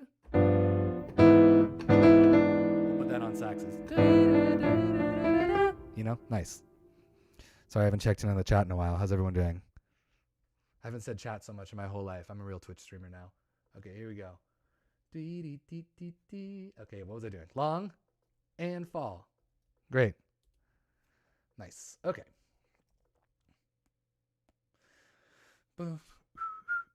I'm sort of feeling like maybe I'll let trombone 1 be an independent melody on top of this instead of harmonizing every 8th note. So it's be sort of like.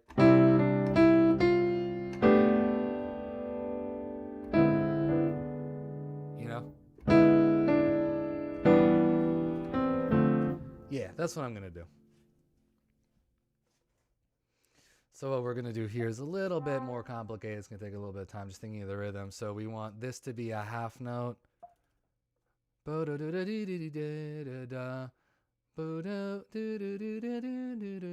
probably something like that will be the rhythm of the other bones. So that will get us.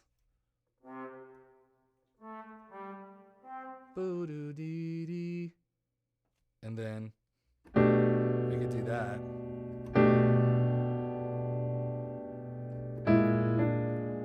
Did we do tritone sub? We didn't.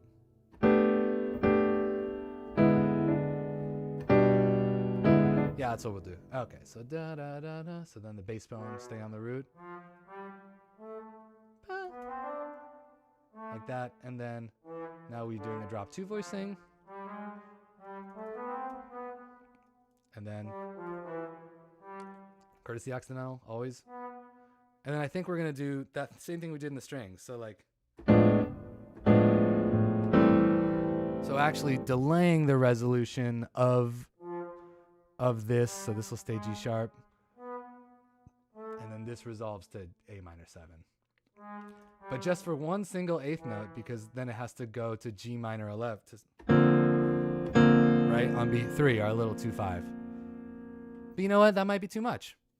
I sort of want to land on that A minor 7. So it'll be.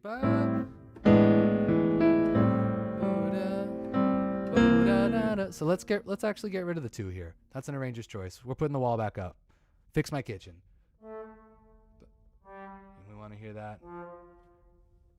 And then we'll harmonize this in 4-way closed.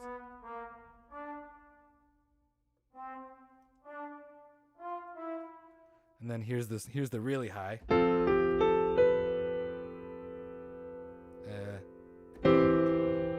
Sure, why not?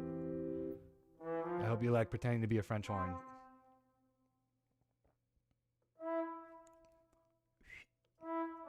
Spoiler alert, they don't.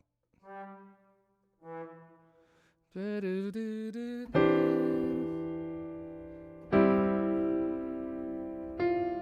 then maybe I'll go, let's see.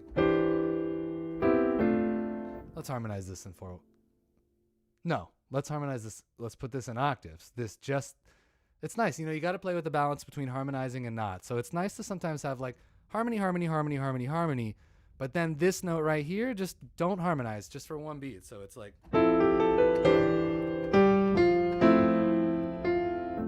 Again, we're talking about maintaining, you know, listener interest using parameter variation over time, right? That's arranging. Spla-do-dee-da. So let's make these half notes. Okay. And now we have this is great. This is going great. Let's see. We just harmonize this really quick. Okay, and then the saxes will come in. Oops. Let me just copy and paste this for the articulation.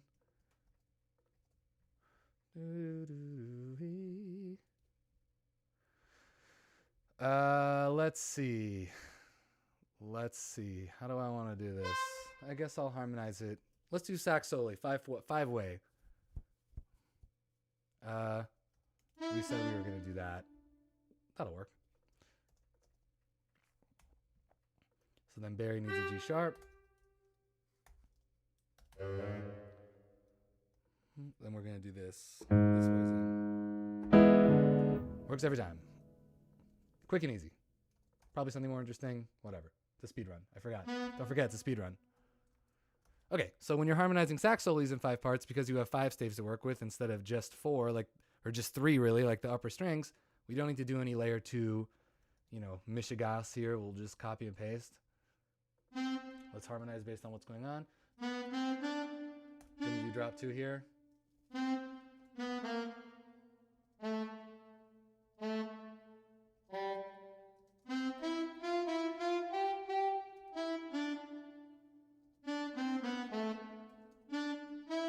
Let's make that G713. Okay, so we have boo-doo. Let's do D, D, D. So the thing about doing these kinds of voicings is I used to have to take a lot of time and do one note at a time as I moved along. Okay, harmonize this, drop 2. But now I'm so used to doing this math in my head that I just do it all the way across the board, one thing at a time. So let's do it.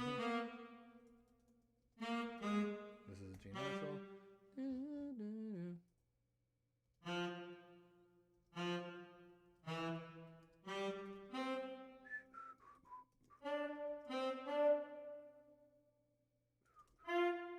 And this is, let's do, I might have to fix a little bit of these voicings in a sec, but we'll see when we hear it.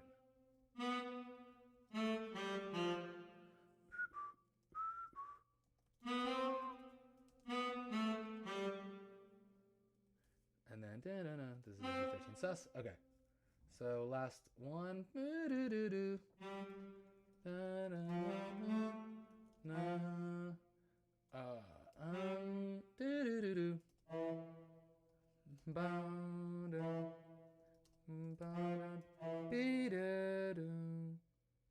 This is kind of a weird voicing, but whatever.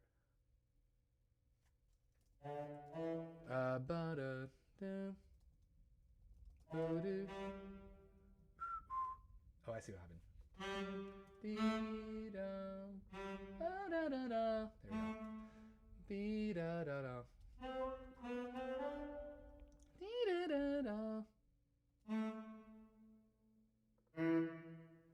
Let's do that. That's fun. So that's a big fat spread. 6/9 voicing there. So it'll go. How fun. That's a drop 2 and that is a drop 2 and 4. Drop 2 and 4. So if it was all the way closed, it would be.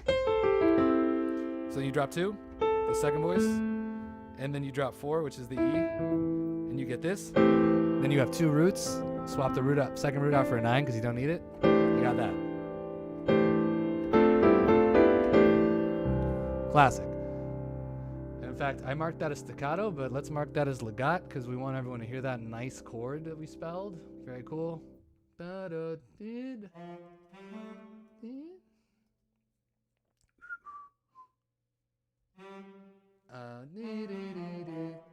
then okay. There's our C section number 1. Let's take a listen to what that sounds like. Let's go from, let's listen to the strings all the way through that. 25.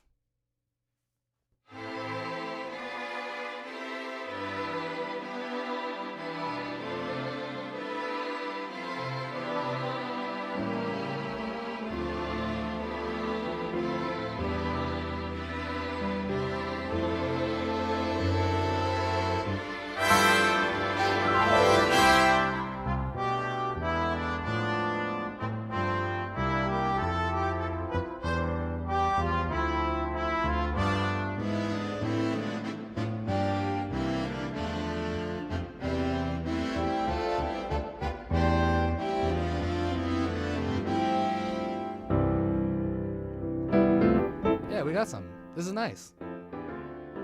Very nice. Very nice stuff. Okay, so now we got a flugelhorn solo. That's all well and good. We'll have the strings pad this, and we'll just have the saxes sort of, let's just have them, you know, decrescendo a little bit here. That's fine. Give them a little bit of a break because they got a little bit more playing to do before this chart's over. Don't want to tax those faces too much. Let's mark this mezzo forte and put solos.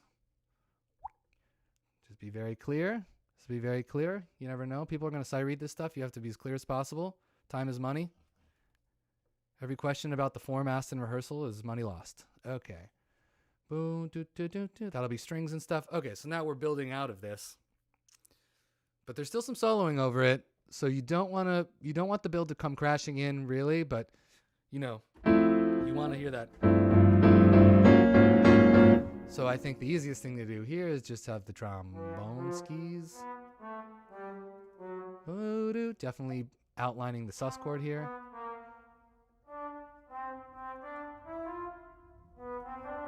If there's anybody in the 8-bit Big Band who's watching me do this, they're probably like, this is the same stuff we've played about 600 times at this point in recording sessions. Cannibalizing my own stuff. Great, and let's go ahead and put that on the Barry too. We'll put a big string run, no doubt. So I think now it's time to have the trumpets, you know, playing and I think what we also want to do is maybe like oh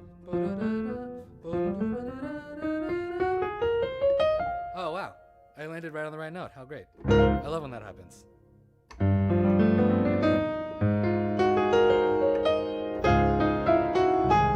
You know, just a nice little build here. Let's do that. So that's one. And we're gonna do this epic halftime thing. I forgot. Even better.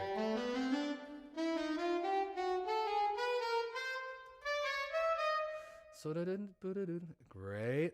And so let's mark this, because we're about to go into this 4 bars of halftime, we're gonna mark this as straight 16ths. It'll help set up the halftime there. Let's just drop the saxes and octave here because let's not get crazy. Drop the tenors. And go ahead and, you know, put some crescendi. Great. Okay, so for this final C, let's have the trumpets. This is a great opportunity to just have trumpets, especially on the downbeat of this new key and playing their thing. We'll have the rest of the horns outlining the chord changes. But trumpets, I think, just in octaves, at least for the first 2 bars, because then they can go.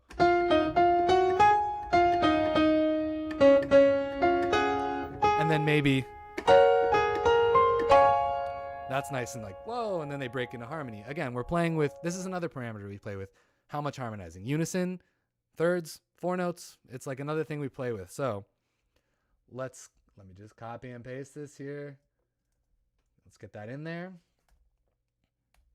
But I'm going to delete this articulation because I want it to be nice and, you know, triumphant, not boo-doo-doo-doo-doo, not funky. There's no funk to it. It's triumph now, right? It's soaring. So we're going to delete all this. Ba-da-da-dee-dee-dee-dee-dee-dee.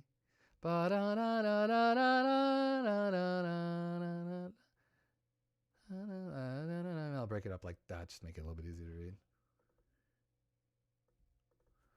So there's that. Forte. So we're going to just put them in octaves for the time being. And then here's where we're going to break it into harmony. So let's see how we want to do this. Just, yeah, in triads, right? And then maybe back. So just harmonizing the big part of the contour of that melody to just give it even more like, you know, whoa, triumphant waves. So.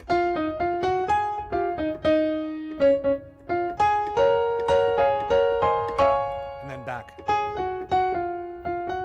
That's nice, right? So then, great. Okay, and then let's have them do it. Let's have them do it again.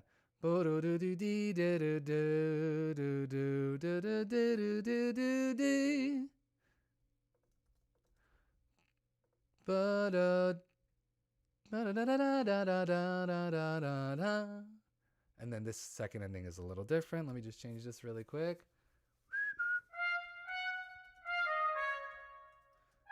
And they'll start coming down here. So we'll have da da da da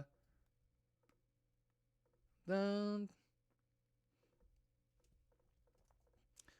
And you know what we should do in the rhythm section, right? We should probably go.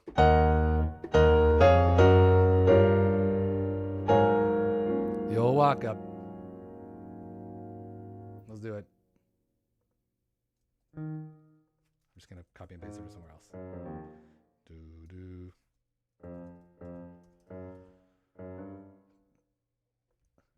And I'm sort of feeling like, you know what? I'm just going to leave that whole C section at halftime. Just for the sake of grandioso-ness. So we have E flat minor 7, D flat over F, G flat, E flat over G. Okay. So let's take these down. And then we're going to spell a 13 chord here. So we got F, D flat. Now you'll notice in this trumpet voicing, this is technically not a complete voicing. Because if it were, then this F, it's missing a 7. It has a third, because technically the sus4 is the third. Anyway, but I'm going to complete it by doing a more complete voicing in the trombones, right? All of my hue lights are one by one flashing on and off. I don't know why. Whatever. Okay, so let's get the roots in here, in the saxes. Let's just have the Barry on the root.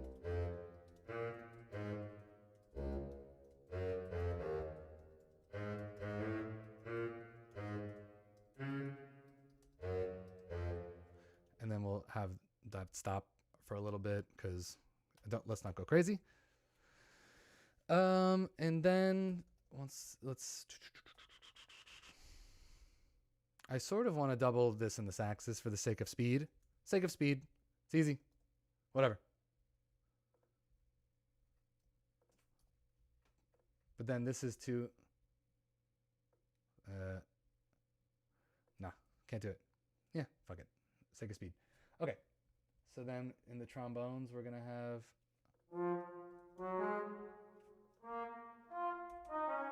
I'm just going to do the top voice first. Ba, da, da, da,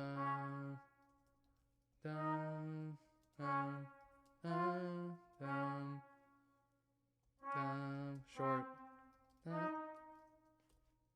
This is probably too exhausting of a passage to play, but for the sake of time, I'm not going to think about it. But don't write this many long notes in a row. Cool? You got to promise me you're not going to do that.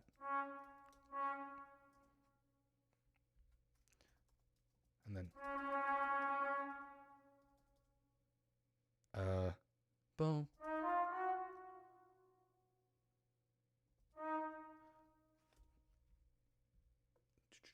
Put this here. We're almost done. Let's make this F, D flat, B flat, G flat.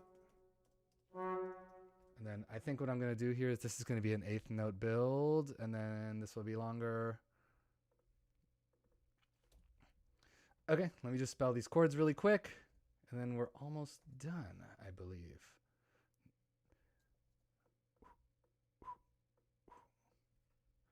Okay, then we just got to do the strings, and then I'll just move on to the demo phase from there. Okay, so we have to... Boom. I'm not checking anymore. It's a speed run. I'm gonna move fast.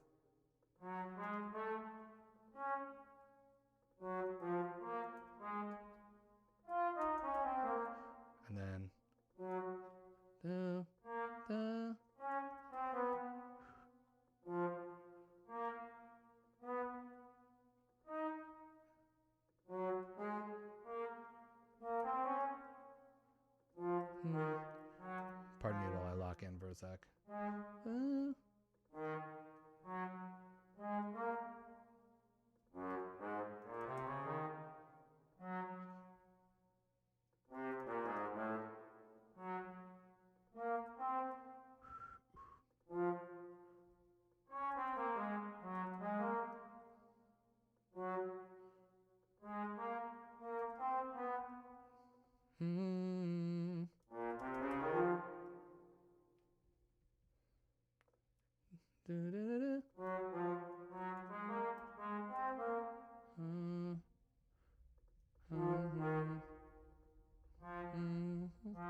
just need the Barry on this.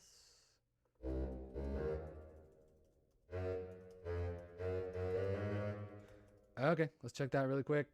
Checking it coming out of the solo section. Then we just gotta do strings, and I'm not gonna do the rest of the rhythm section for time, and I'll just make it up.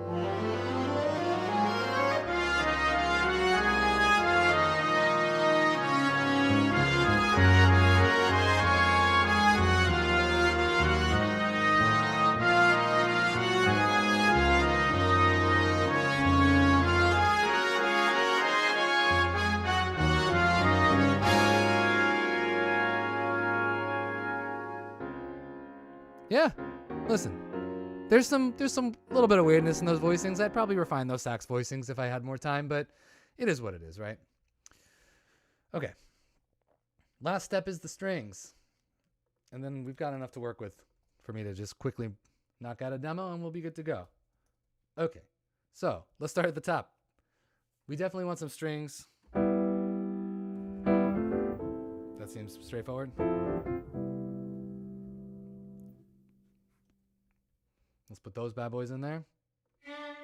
This will be quick. Whoops. Bo-do-dee-dee. Dee-dee. We're going to be doubling the piano just to reinforce this figure. That's obvious, real obvious. Classic arranging move right here. And I think what we're going to do actually is we're going to have this doubled. We're going to have this in the violin too, so that the violins can enter with this sort of high note that will just hold over everything like that. That'll be nice, just a little addition halfway through. So I think if I'm correct, I can just do that and that will spell the right notes as long as I just update this bar. Copy and paste. Quick and dirty. I don't know if I'm going to have time to touch the harp. Maybe. I'll go back at the end and do the harp. So let's go ahead and let's do some trills. Can't go wrong with a little string trill. Right? Boop. A little of that. Put on the E and the C and the A. A little 13 sus chord. And why don't we just let's put the trombones on this figure. Just to, like, you know, accent that. Have them come in. Say, we're starting now. That's their job. Song starting. Everyone get ready. Okay, here we go. Let's put the Barry on it too. Barry, Barry, Barry. And instead of revoicing it, I'll just do the shortcut. So, little E, little C, little A, and a little F. Okay. Okay, and then we have this. I think we're going to leave strings out for the first A.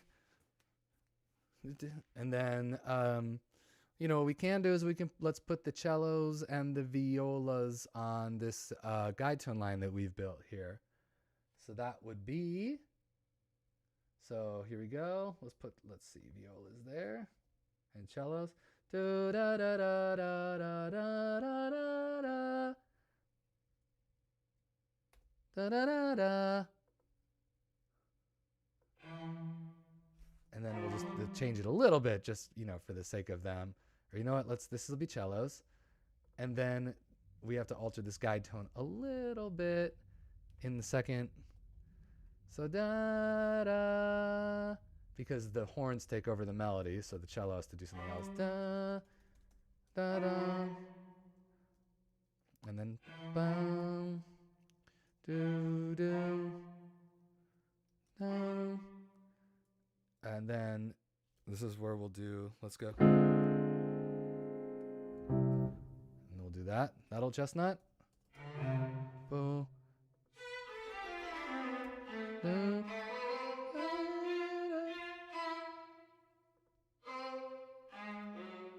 Oops.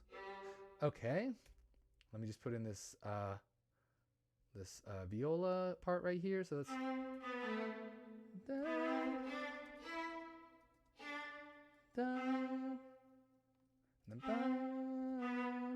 okay.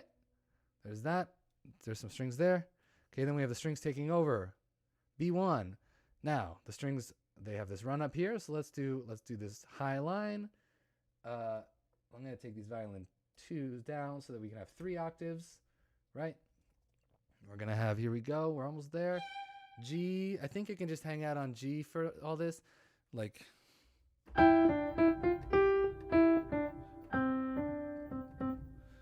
let's just keep it on G for those 2 bars, that's fun. And then, let's go. A, G, F, G, E, A, G, C, whatever. F, G, A, C, and then we'll just hang over on this C for 4 bars like that. That'll be nice. We'll check the octaves in 1 sec. I mean, yeah. So the violin 1s, I think they should come down here so that when they are hanging over on that high C, it's not like insane, you know? Insanely too high. In fact, let's bring all these down because we want to put the strings back on that figure like we had in the beginning, right? Ooh, let's see. I don't want to copy over what I did. So we're in the interlude now. Let's have the violins, the cellos, all that stuff come back in. With that material, the violins will fade out on their high C. That's nice. And then now we're going to do our build into, big old build into the new key. Have it in 3 octaves. Put the cellos on it too. And I think what we'll do is we'll have the violins on this high situation here. No, we're not, because we want them to play a really high line up there. So let's go. So we'll play F. And then B flat. I'm just doing a quick little high guide tone line for the violins to play.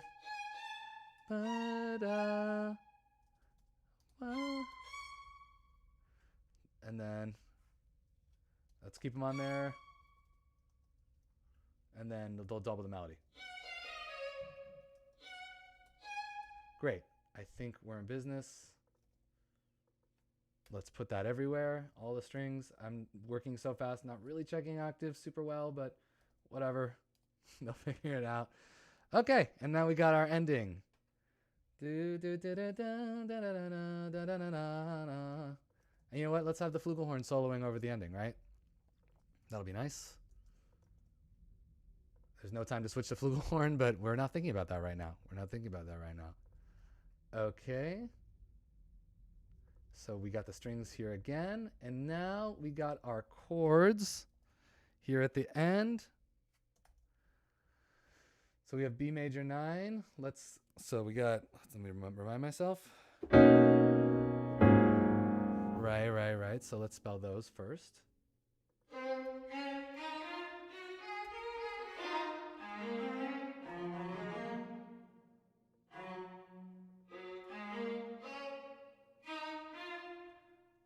Okay, and then let's go.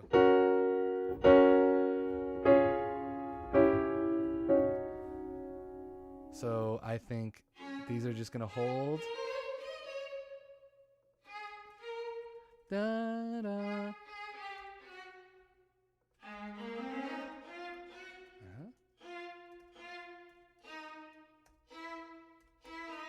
And then, right? You want that. Let's do it.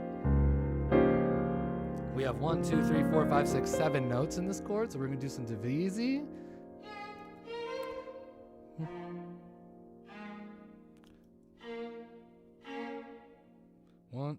Cellos. 1, 2, 3, 4. 1, 2, 3, 4, 5, 6. 1, 2, 3, 4. And then F, A flat, and violin 2.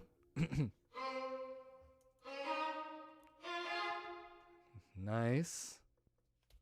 Oops.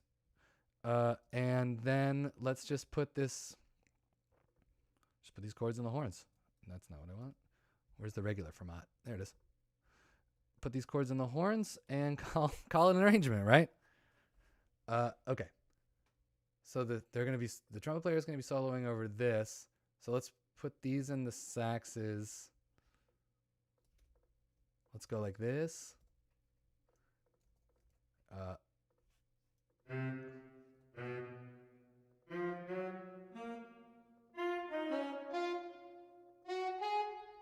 And then let's do these walk down chords in the trombones maybe.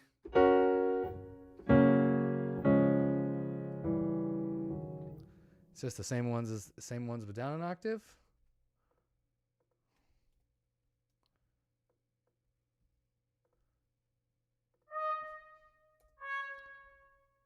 I think the soloist should hold that note as that's happening. Excuse me. Clear that staff style, please. There we go. Okay.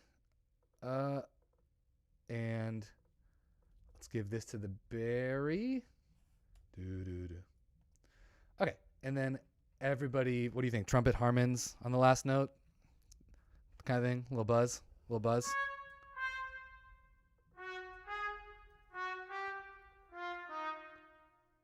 Let's just give it a little buzz on that last note, huh?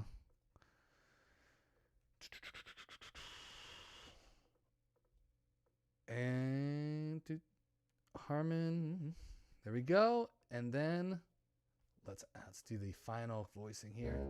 D flat. For the saxes, I'm gonna go with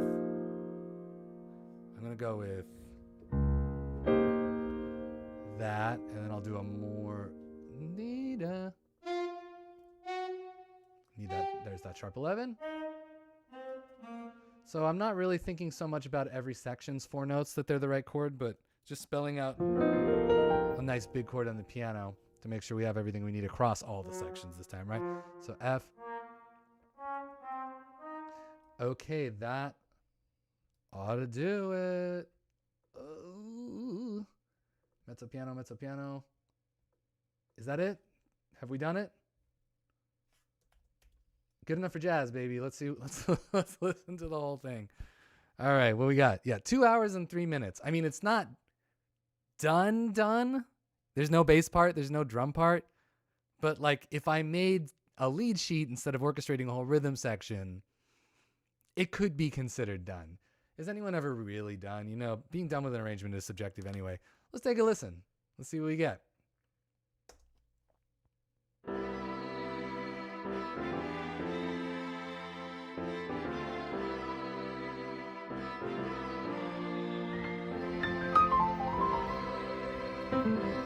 Play some guitar or whatever.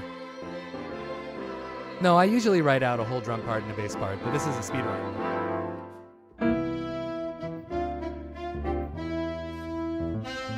I'll make a demo so you can hear it better after this.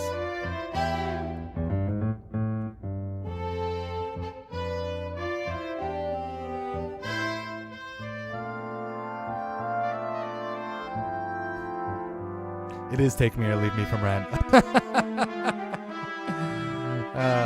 Whoops.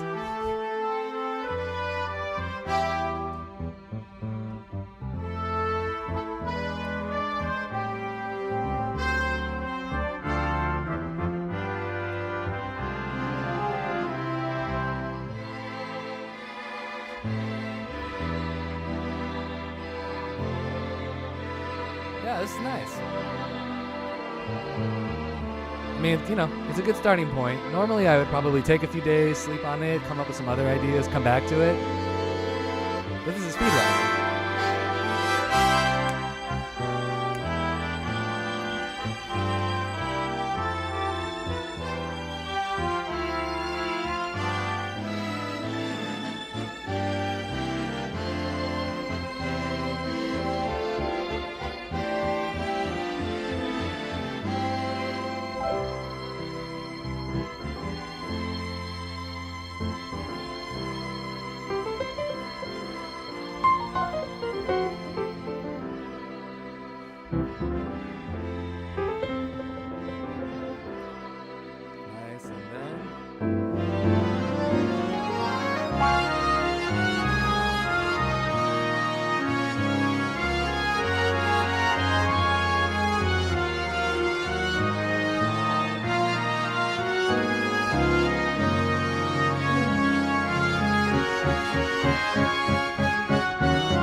You said 13 sharp 11. I said how high? Okay. Hey, listen. There's a chart. There's something there. I think for the sake of this demonstration, I've certainly given people enough to think about and work with. It's very cool. If you want to hang, there's still 389 people. Why don't I export this MIDI and we can put it in Logic and I'll make a little demo out of it and you could see that. Is that cool? Unless anybody wants to sit here and watch me write a drum part, which is helpful, but not. This is the exciting part. These are the ideas. Great. So let's do that. Let's transfer over to Logic. So first, what we're gonna do is, you know what? There's not that many 16th notes in the parts. I'm not even gonna bother dealing with trying to finagle Finale into swinging 16th notes. I'm just gonna go ahead and export this MIDI and just leave it as is, pull in the Logic, and we'll continue to work on it together. I'm glad all of you are sitting here and hanging out. I'm having a lot of fun, and maybe I'll make a regular thing out of this if that's interesting at all. Great. Now, I'm just going to go ahead and leave this giant score open because I have not made any rhythm section parts for me to play, so I'm just going to read the score and do it from memory. Again, this is going to be really, really quick and dirty, but you know what? We're going to do it. It's going to be great. You don't really need to see the sheet music anymore, so let's just go ahead and get rid of that.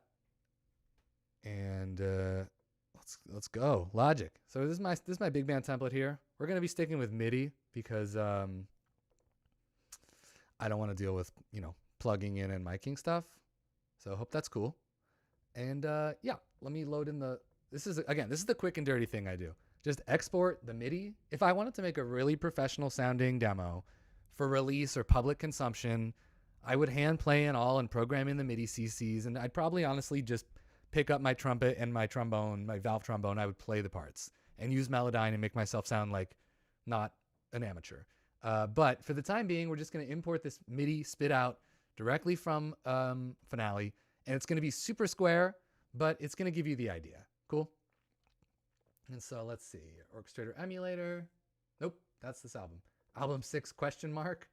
Staff roll Super Mario 64. Let's pull in the MIDI. Let's import the tempo. Give it a sec to think. Alrighty. First thing we got to do is delete all this garbage, these tempo markings that are garbage. Get rid of that. Okay, so here we go. Let's see what we got. There's a lot. Finale spits out a lot of garbage MIDI. Don't need any of that. Don't need the guitar. Don't need the piano. Bass trombones, there's your trombone, saxes, alto sax 1 and 2. Here we go. Again, for the sake of speed, what we're going to do here is just fly these 5 files into the stock Logic saxophone patches. Boom. I also have some Swam virtual instrument saxes that I really like, and we're just going to throw them on top of each other and hope for the best. Okay, boom. And I know that for Swam, all of these tenor and Barry, they need to come up an octave. So boom, those are up an octave. Okay, then we're gonna do the same thing for the brass. What we're gonna do is take trombone, here we go, and we're gonna put them in, first and foremost, Logic's stock brass, which is terrible. But you know what? It's quick and it's effective. We have a section for legato and a section for staccato. Put them in, hope for the best. I also have some Swam brass that I will put these in as well, because the more the merrier. Cool. I happen to know that these brass sounds need to go up an octave. Boop. Same thing with the strings. We're just going to throw them in some Contact native instrument strings. We have some for legato. We have some for staccato. Just hope for the best. Whatever. And now just hope my computer doesn't crash while it loads all these Contact sounds. Do that. Do that. And it goes. Okay. Let's see if it all loaded. That's working. That's working. Swam brass. Is that screaming loud or is that okay? I'm just going to guess that it's okay. What do we got?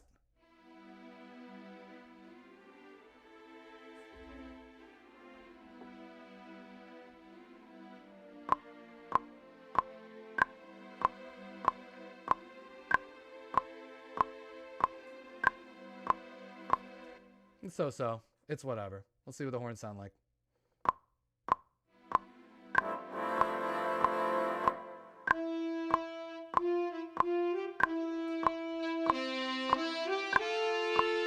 Woo!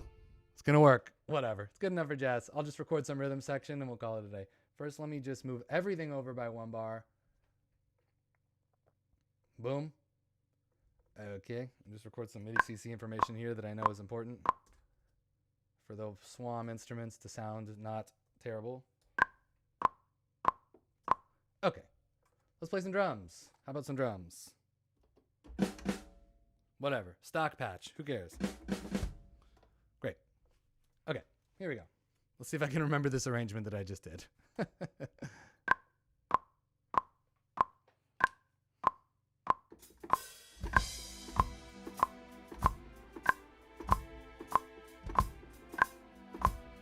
Fuck, gotta fix those strings.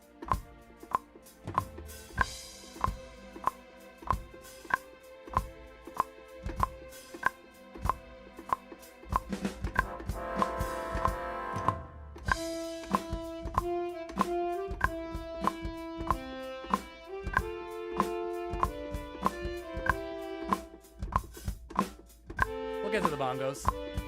Don't come out.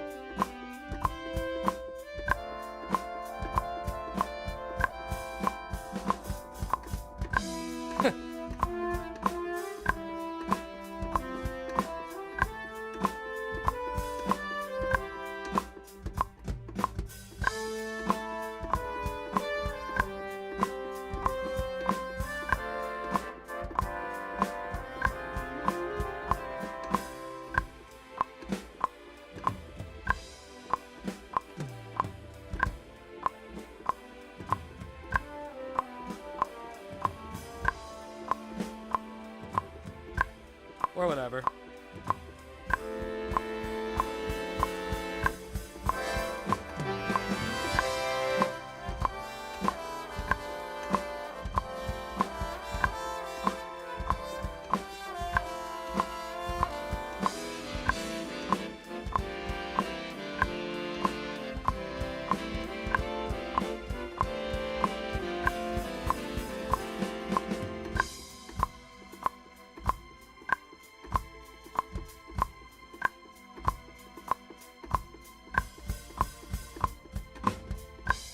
Oh, not yet.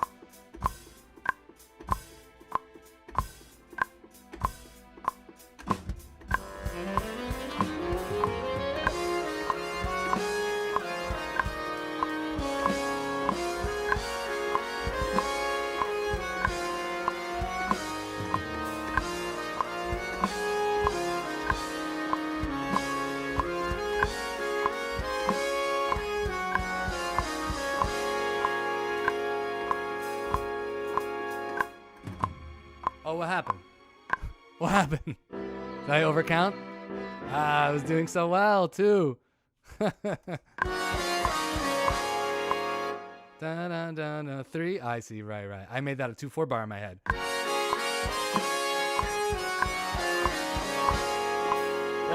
2, 3.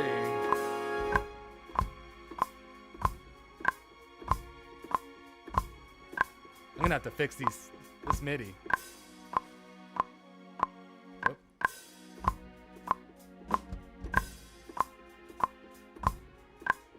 Tempo map in a sec.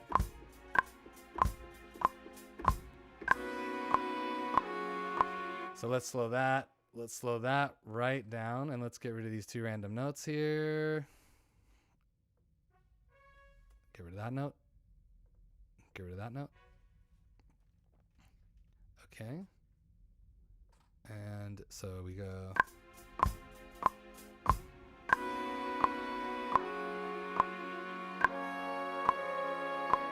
You get the point. I'm not going to mess with the tempo map too much for this demonstration, but you get the point. Let's see, where's that coming from?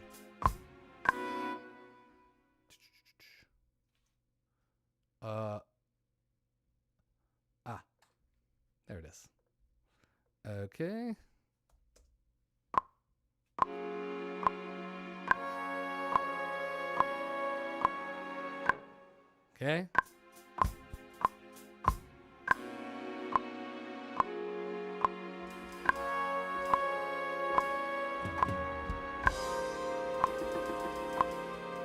Good enough. Okay, great. Next, let's do some bass. But what we got to do first is we got to separate this stuff. Anything after this section right here needs to be straight 16ths, and all the stuff before it needs to be swung. So here we go.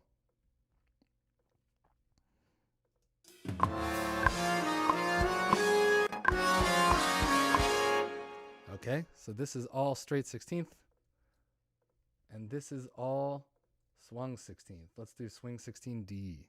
Swing 16D. Great. Okay, bass time. Let's do some bass. The old MIDI bass special. Let's see if I can remember this.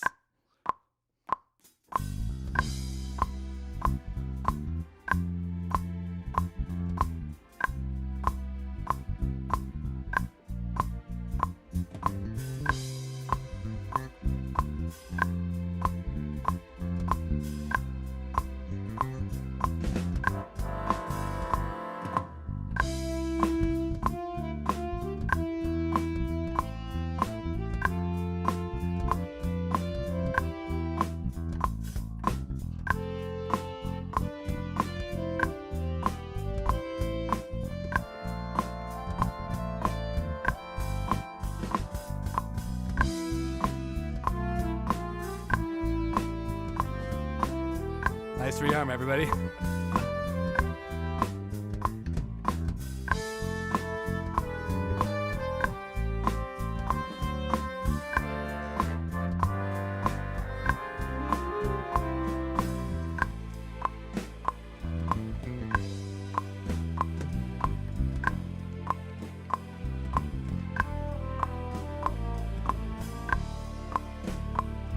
Or something, whatever. Scrolling while playing.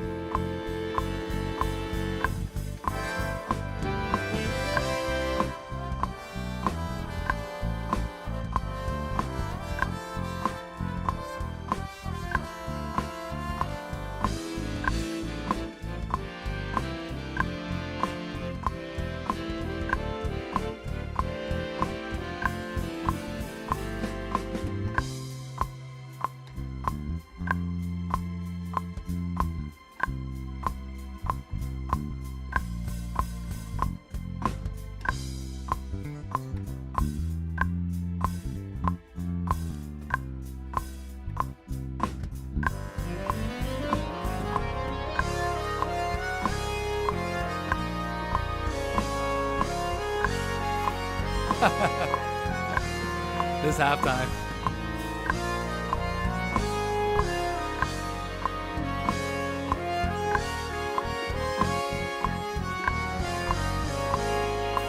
One, two, three.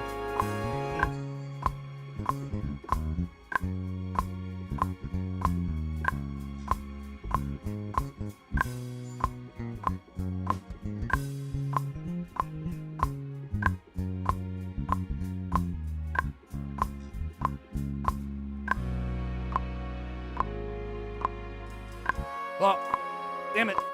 I messed up. There we go.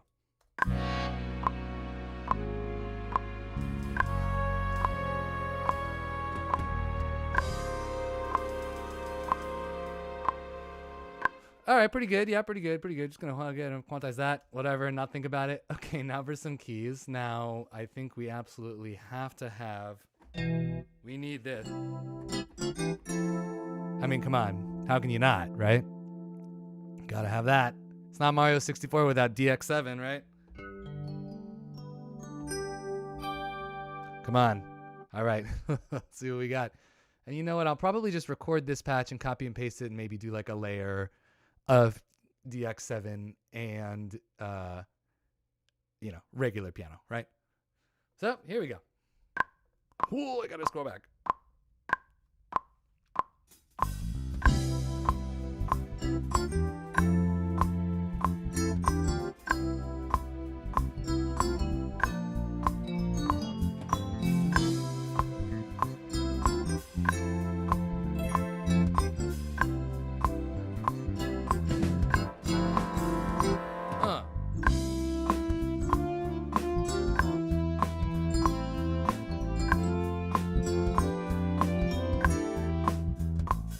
my limitations as a pianist are showing. My bad. Here we go.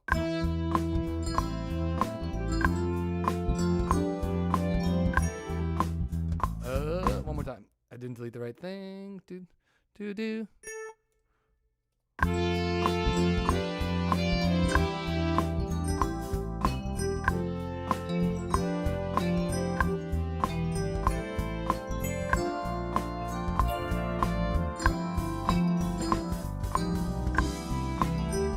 All right, here comes the reharm. I gotta scroll finale over so I can see what I wrote.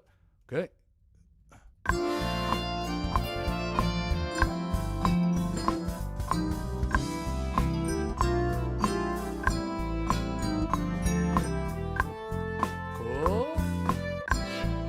I'm gonna do. I'm gonna do that one time. Oh, sorry. Here we go.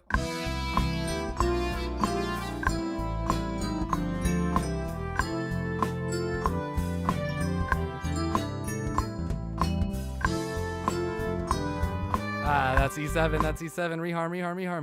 Reharm.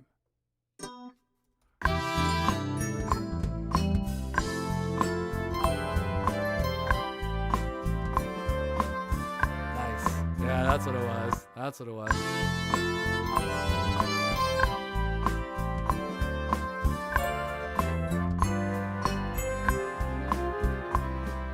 Was it flat 2 or was it 4 minor?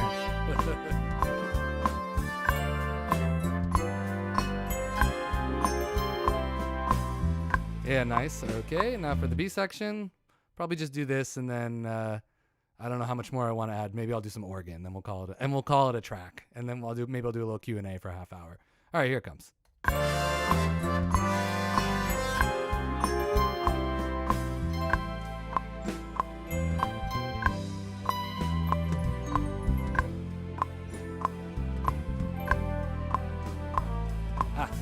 Missed the A7.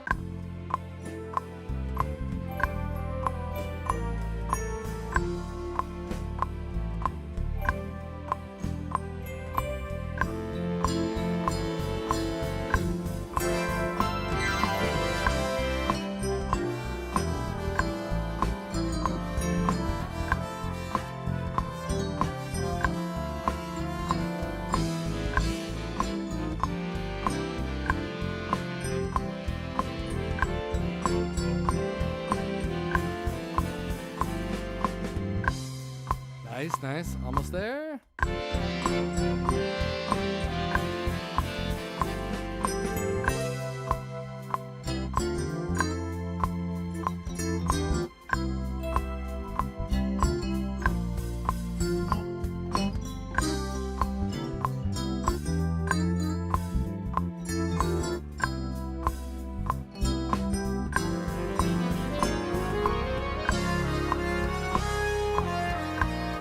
This is so funny.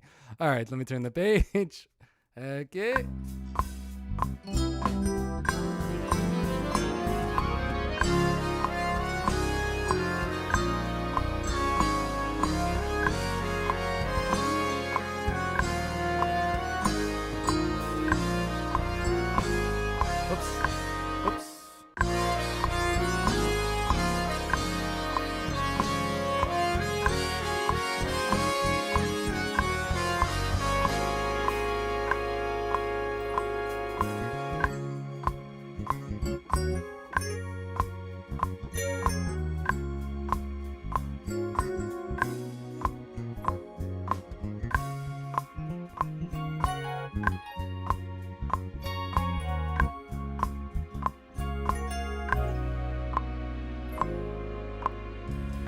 And then what are we doing? Oh, yeah.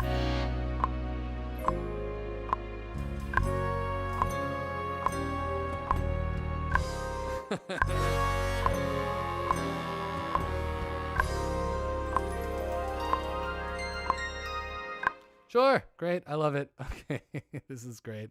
Let me just copy and paste that into piano, and then I think we should just we'll call it an arrangement. Take a listen one more time.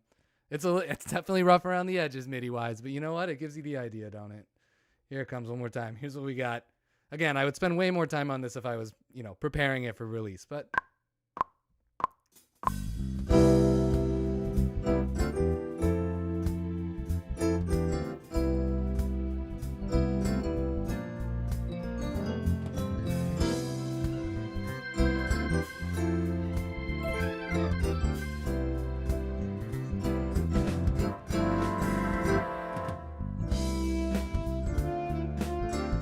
play some organ. Why not?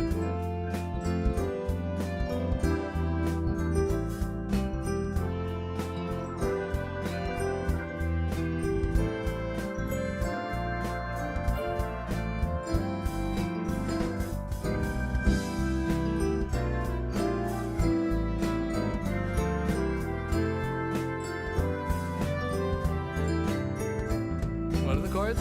All right.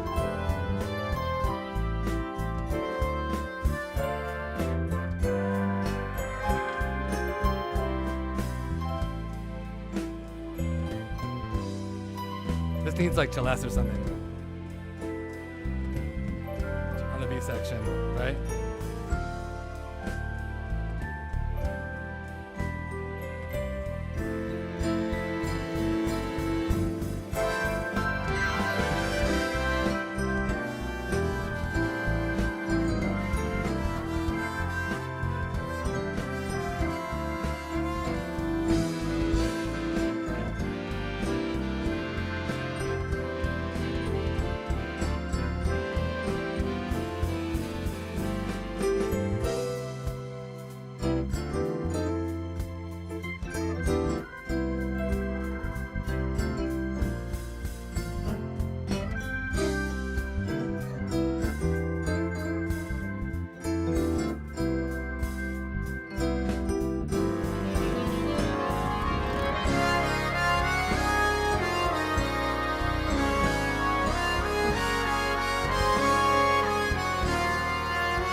So, listen, all things considered, 2 hours start to finish, not bad. Does that need mixing? Oh, my God, does it ever? Some of the horns, they need to be fixed up. They need to be programmed. The original chart needs some rhythm section written in it. Needs a little bit more stuff fleshed out. But, you get the idea, right? The point here is that you get the idea. And maybe, I might take this chart later on and redo a little bit of it, make it an official big band release. Whatever. We'll see. I'm not too sure. But anyway, I hope that was fun. Was that fun for everybody to watch and see? It was a sort of insight into how we do things here at the 8-Bit Big Band. And, maybe we got a half hour for some questions. Anybody want to ask any quick little questions? I'm happy to answer. Yeah, I'm glad people enjoyed. Maybe this is a good way to end the 6th album. I can't believe I'm talking about a 6th album already. Jesus. I hope everybody enjoys the 5th album, which is coming out tomorrow. And if we're coming to your town, I hope you'll join us. It's going to be a lot of fun. Here's a question. How many songs do you have in the backlogs ready to work on more? I have a folder called Ideas that probably has 10 or 11 songs. And then I have a huge list of songs that I want to do. And then, of course, there's the suggestions channel on our Discord, which is I check all the time, which is like a wash of a sea of ideas that I could never possibly do all of them. But it is really interesting. And so that's that. Wow. Oh, my God. Tips for learning keyboards and drums. You just got to start. Oh, wow. Look at all these questions. If you wanted to record this with the band, what's the turnaround time like? Well, I would probably spend a couple more hours getting this arrangement ready, formatting the parts. But once we get into the studio, basically, once I finish 3 or 4 arrangements, I schedule a recording session. We go in for 3 hours with the big band. We record everything, usually sometimes 4 hours. And then we turn the room around and we do the string. So the first 4 hours of the day are horn section and rhythm. Second 4 hours of the day, usually 2 or 3, are strings and harp and French horns. And then, we have a really incredible mixing engineer, John Kilgore, who can knock stuff out in a matter of hours if he's got the time. The turnaround time for the audio is really fast. We don't rehearse. We just come in, everybody sight reads, and we just get it done. 64th album plans, yeah. Whew, there's a lot of questions. Let's see. Any tips? Yeah, let's see. Are piano parts in jazz separate songs? Yeah, I don't know. Just depends on the arrangement. Where there'll be a recording of the Persona 5 concert? I don't know. I hope so. Since I'm not producing the concert, it's out of my control. I want to perform in Nashville. I want to tour in Canada. How long would a proper full arrangement take? Well, I don't know. If I could do that much in about 2 hours, and I was talking the whole time, you know what I mean? Until the end when I sort of locked in. But if I was sitting here silently, I would probably be able to finish the arrangement really well and do the rhythm section, make everything voiced nicely. There's some stuff that I voiced in there for the sake of speed that is a little questionable. But, probably another hour and an hour and a half, it would have been ready to go. It really takes time to write out the piano parts mostly because you got to write in all the chords and stuff. So that, let's see, what else we got? How much further along would it have to be before you show it to the band? I wouldn't show it to the band or read through something, see how it's coming along. There's no time for that. I totally finish the chart, completely finish it, make the demo, format all the parts. We don't rehearse it. I just take it in the studio and we do it. But that's the thing about being a professional arranger is there is no real time on the job to experiment. So if you want to experiment, it's something you really got to do yourself. And luckily, you do learn on the job a little bit, but like time is a little bit money here. You kind of have to be a professional arranger, you have to have a bag of tricks in every situation musically that like this is going to work. This works for this instrument. This works for this style. This is going to work and it's going to sound good no matter what. So, let's see. How do you determine what songs work for big band? Yeah, this is a good example of that. There were tons of great songs on that poll that are all great songs, but do they work well in the idiom and genre of big band? It's really hard to say. I don't know. It's really more of a question of what makes a good arrangement. The bare bones skeleton of a song, its chords and its harmony have to work well independently of its context so that it can be arranged in a new genre and not lose its integrity as a composition. I think that's the short version. How much of the chart do you leave up to the rhythm section? Do their own thing? Yeah, this is a great question and is a true spectrum. I've seen, some parts are just a rhythm section lead sheet and everyone gets the same part and they just have important information and chord changes and that can work really well.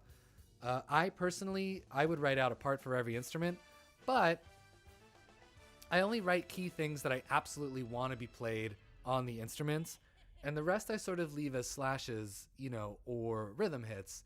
But if I want specific voicings on the piano, yes. If there's like important voicings that match with the horns, yes. If there's important bass notes that have to be played to match with the horns, yes. Or if it's a specific bass groove or drum groove, I write out 1 or 2 bars, leave the rest to chord changes and slashes, put important rhythm hits for the drums above as a little slash. And if the groove changes in the bridge, then you write a new groove and you start that process over again. How much fun was the 4 minutes and 33 seconds arrangement? A true thrill. Some of my best work, honestly. I don't think the band's ever sounded better. Would you ever collab with Charles Cornell? I would love to. He's a great dude. He's really smart. Whatever that might be. Yeah, absolutely. Everyone's sight reads, don't they get to read the music before coming to the session? Yeah, I send out a Dropbox with the charts in them about a week before, which if there's anybody in the 8-Bit Big Band on this session, you'll get the charts for that upcoming recording session soon, I promise. I've never used a euphonium in the band. I have pretty limited euphonium writing experience. I've used it a couple times in Broadway shows in the trombone chair as kind of fake French horn. And then in Guys and Dolls, I used it when it was the Mission Band because that's sort of like a brass band, sort of like traditional brass band. So that's good. But I have very little euphonium experience, sadly. Let's see. Did Mennonite's Revenge take any extra time in the studio? It didn't take any extra time, but everybody was pretty burnt out by the time we finished recording it. Especially that section that goes,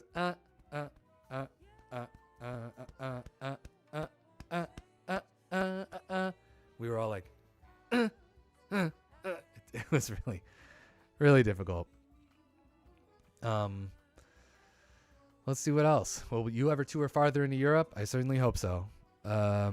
Make more of these lives. It was amazing to watch. Yeah, I think I will. Thoughts on Dorico? I love Dorico. Dorico's the future. I have not learned to use it yet, but it's definitely the future. I need to learn it. Let's see. That's where we answered that. Do you always use a lead sheet to start as a bass, or do you transcribe? That's a great question. I mean, if there is a lead sheet available, it's definitely helpful, but not everything has a lead sheet. And so in that situation, I just go directly into the score. Or sometimes I'll make sort of what I did in this. Like I'll write the chord changes in the guitar part and just sketch out where I think the melody should go and make like the functional equivalent of a lead sheet in the score where it's just melody and chord changes, just as like a framework to draw it out. But, you know, VGLeadsheets.com doesn't necessarily have every game music song out there, although they do have a ton. So definitely check them out. Let's see. Do you like to arrange big band songs that aren't already big band? I mean, yeah, definitely. I think a lot of the stuff we do isn't already big band. Some of it is, some of it isn't. But that's sort of one of the reasons why I haven't really touched. I feel like a lot of people are like, when are you going to do Cuphead in the band? And while that soundtrack is like absolutely amazing, I love the Cuphead soundtrack. It's so awesome. But it's already big band. You know, it's like, what else could I possibly add to it that it hasn't already fully expounded upon, you know? So I sort of stay away from that. Why do the horns in Tower of Power sound so good? I also have that question. They really just do, don't they? When are we getting bowed percussion in an 8-bit big band chart? Great question. Let me keep that in mind. What do I think about the Mario Kart World soundtrack? It's awesome. It's a touchstone of the progress of musical theater. Sorry. It's a touchstone of the project of video. It's a touchstone of the progress of video game music arranging. How do you go about collabs and getting people together for that? Like Jonah Nilsson or Lawrence? Yeah, they're just friends or they reach out. You know, Jonah, he's happened to comment on some Instagram post and said he wanted to get involved. So I had him jump in. Andy Arthur Smith emailed me the Lawrence Katz I met through friends of a friend. You know, you just never know. How long did it take to record Moonlight Sonata? Again, we only had 3 hours and we did 2 other songs that day. That was probably the hardest thing we've ever recorded. And we'll probably never play it live. And anybody who has downloaded that chart and played it live, God bless you, because that's some hard stuff. Oh my God. Is piano your main instrument? No, bass is my main instrument. I just sort of get by on piano. When are we getting vibraphone parts? Well, I hate to tell you. I would love to have them, but usually I do the vibraphone as MIDI in post. Sorry. One of these days, if I do a vibraphone feature, then I definitely will get a live vibraphone.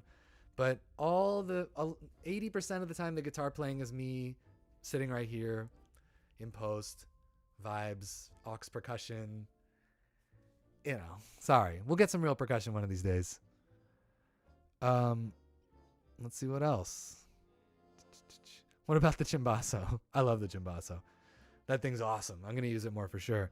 If anybody doesn't know what a chimbasso is, it's like a gigantic straight bore up and down valve contrabass trombone. It's awesome. We're using it in our upcoming arrangement of Megalovania, which you can listen to tomorrow, unless you live in New Zealand or Australia, and apparently you can listen to right now on YouTube Music or something. I don't know. Someone in the Discord said that. Is the band coming back to MagFest? I hope so. I don't know so. You never know. What's your experience with Broadway musicals? 90% of my life is working on Broadway musicals. I have a lot of experience with them. That's a whole other live stream. I think we can talk about that. Tell Garrett Schmidt I said hello. What else? Do you have auditions for the band, or are they just friends, people you know? We don't do auditions. It's just like word of mouth, or, you know, I've lived in New York for 17 years now, and I've collected a list of names and people that I've grown close with that I like playing with, and I just call them. And if they're not available, I call, like, if there's one sax player who can't make it, that usually does it. You know, we have a Rolodex of like 30 sax players deep. There's no shortage of musicians in New York, that's for sure. Yeah, what else? Yeah. Have you heard the Jackbox Games OSTs? No, but I'll check them out. What's your favorite 8-bit big band chart you've made so far? That's a real Sophie's choice. I don't know if I can choose, but top 5 would probably be Pollyanna. That's the first thing that comes to mind. I love that Pollyanna chart. It brings me a lot of joy. Yeah. Do I still game and explore modern games for twos to arrange? Absolutely. I game all the time. Right now I'm playing a combination of Expedition 33 and Monster Train 2. I love that Expedition 33 music. That stuff's awesome. Like all that sort of epic French-inspired song, and it's very cool. It's beautiful. Yeah. Anyway, I should probably wrap it up. I think 2 hours and 45 minutes is probably enough time for a live stream. Oh, I never stopped the timer. It's probably been longer than that. Let's stop the timer. Okay. Yay, we did it. Good job, everybody. All right, listen. I want to thank you again so much for tuning in. I've had a really great time. This has been amazing. I would love to do some more live streaming stuff in the future. And, you know, thanks again for all your support over the years, checking out the 8-Bit Big Band, supporting. It's been really great, you know, and the support has been amazing. It's why we keep doing this. I hope everybody enjoys the 5th album. It was truly a pleasure to put together. The musicianship is crazy. The mixing is crazy. The artwork is crazy. The mastering is crazy. You know, and also shout out to everybody on the Discord for their support. Our mods on Discord who are incredible, who also facilitated this. And yeah, I'm sure I'll be back. Come check us out. Tell your friends. Check out the new 5th album, Orchestrator Emulator. It's on all streaming platforms at midnight EST. Don't know what that means for you in your time zone, but listen, take care. I hope you enjoy, and thank you again for everything. All right. Peace, y'all.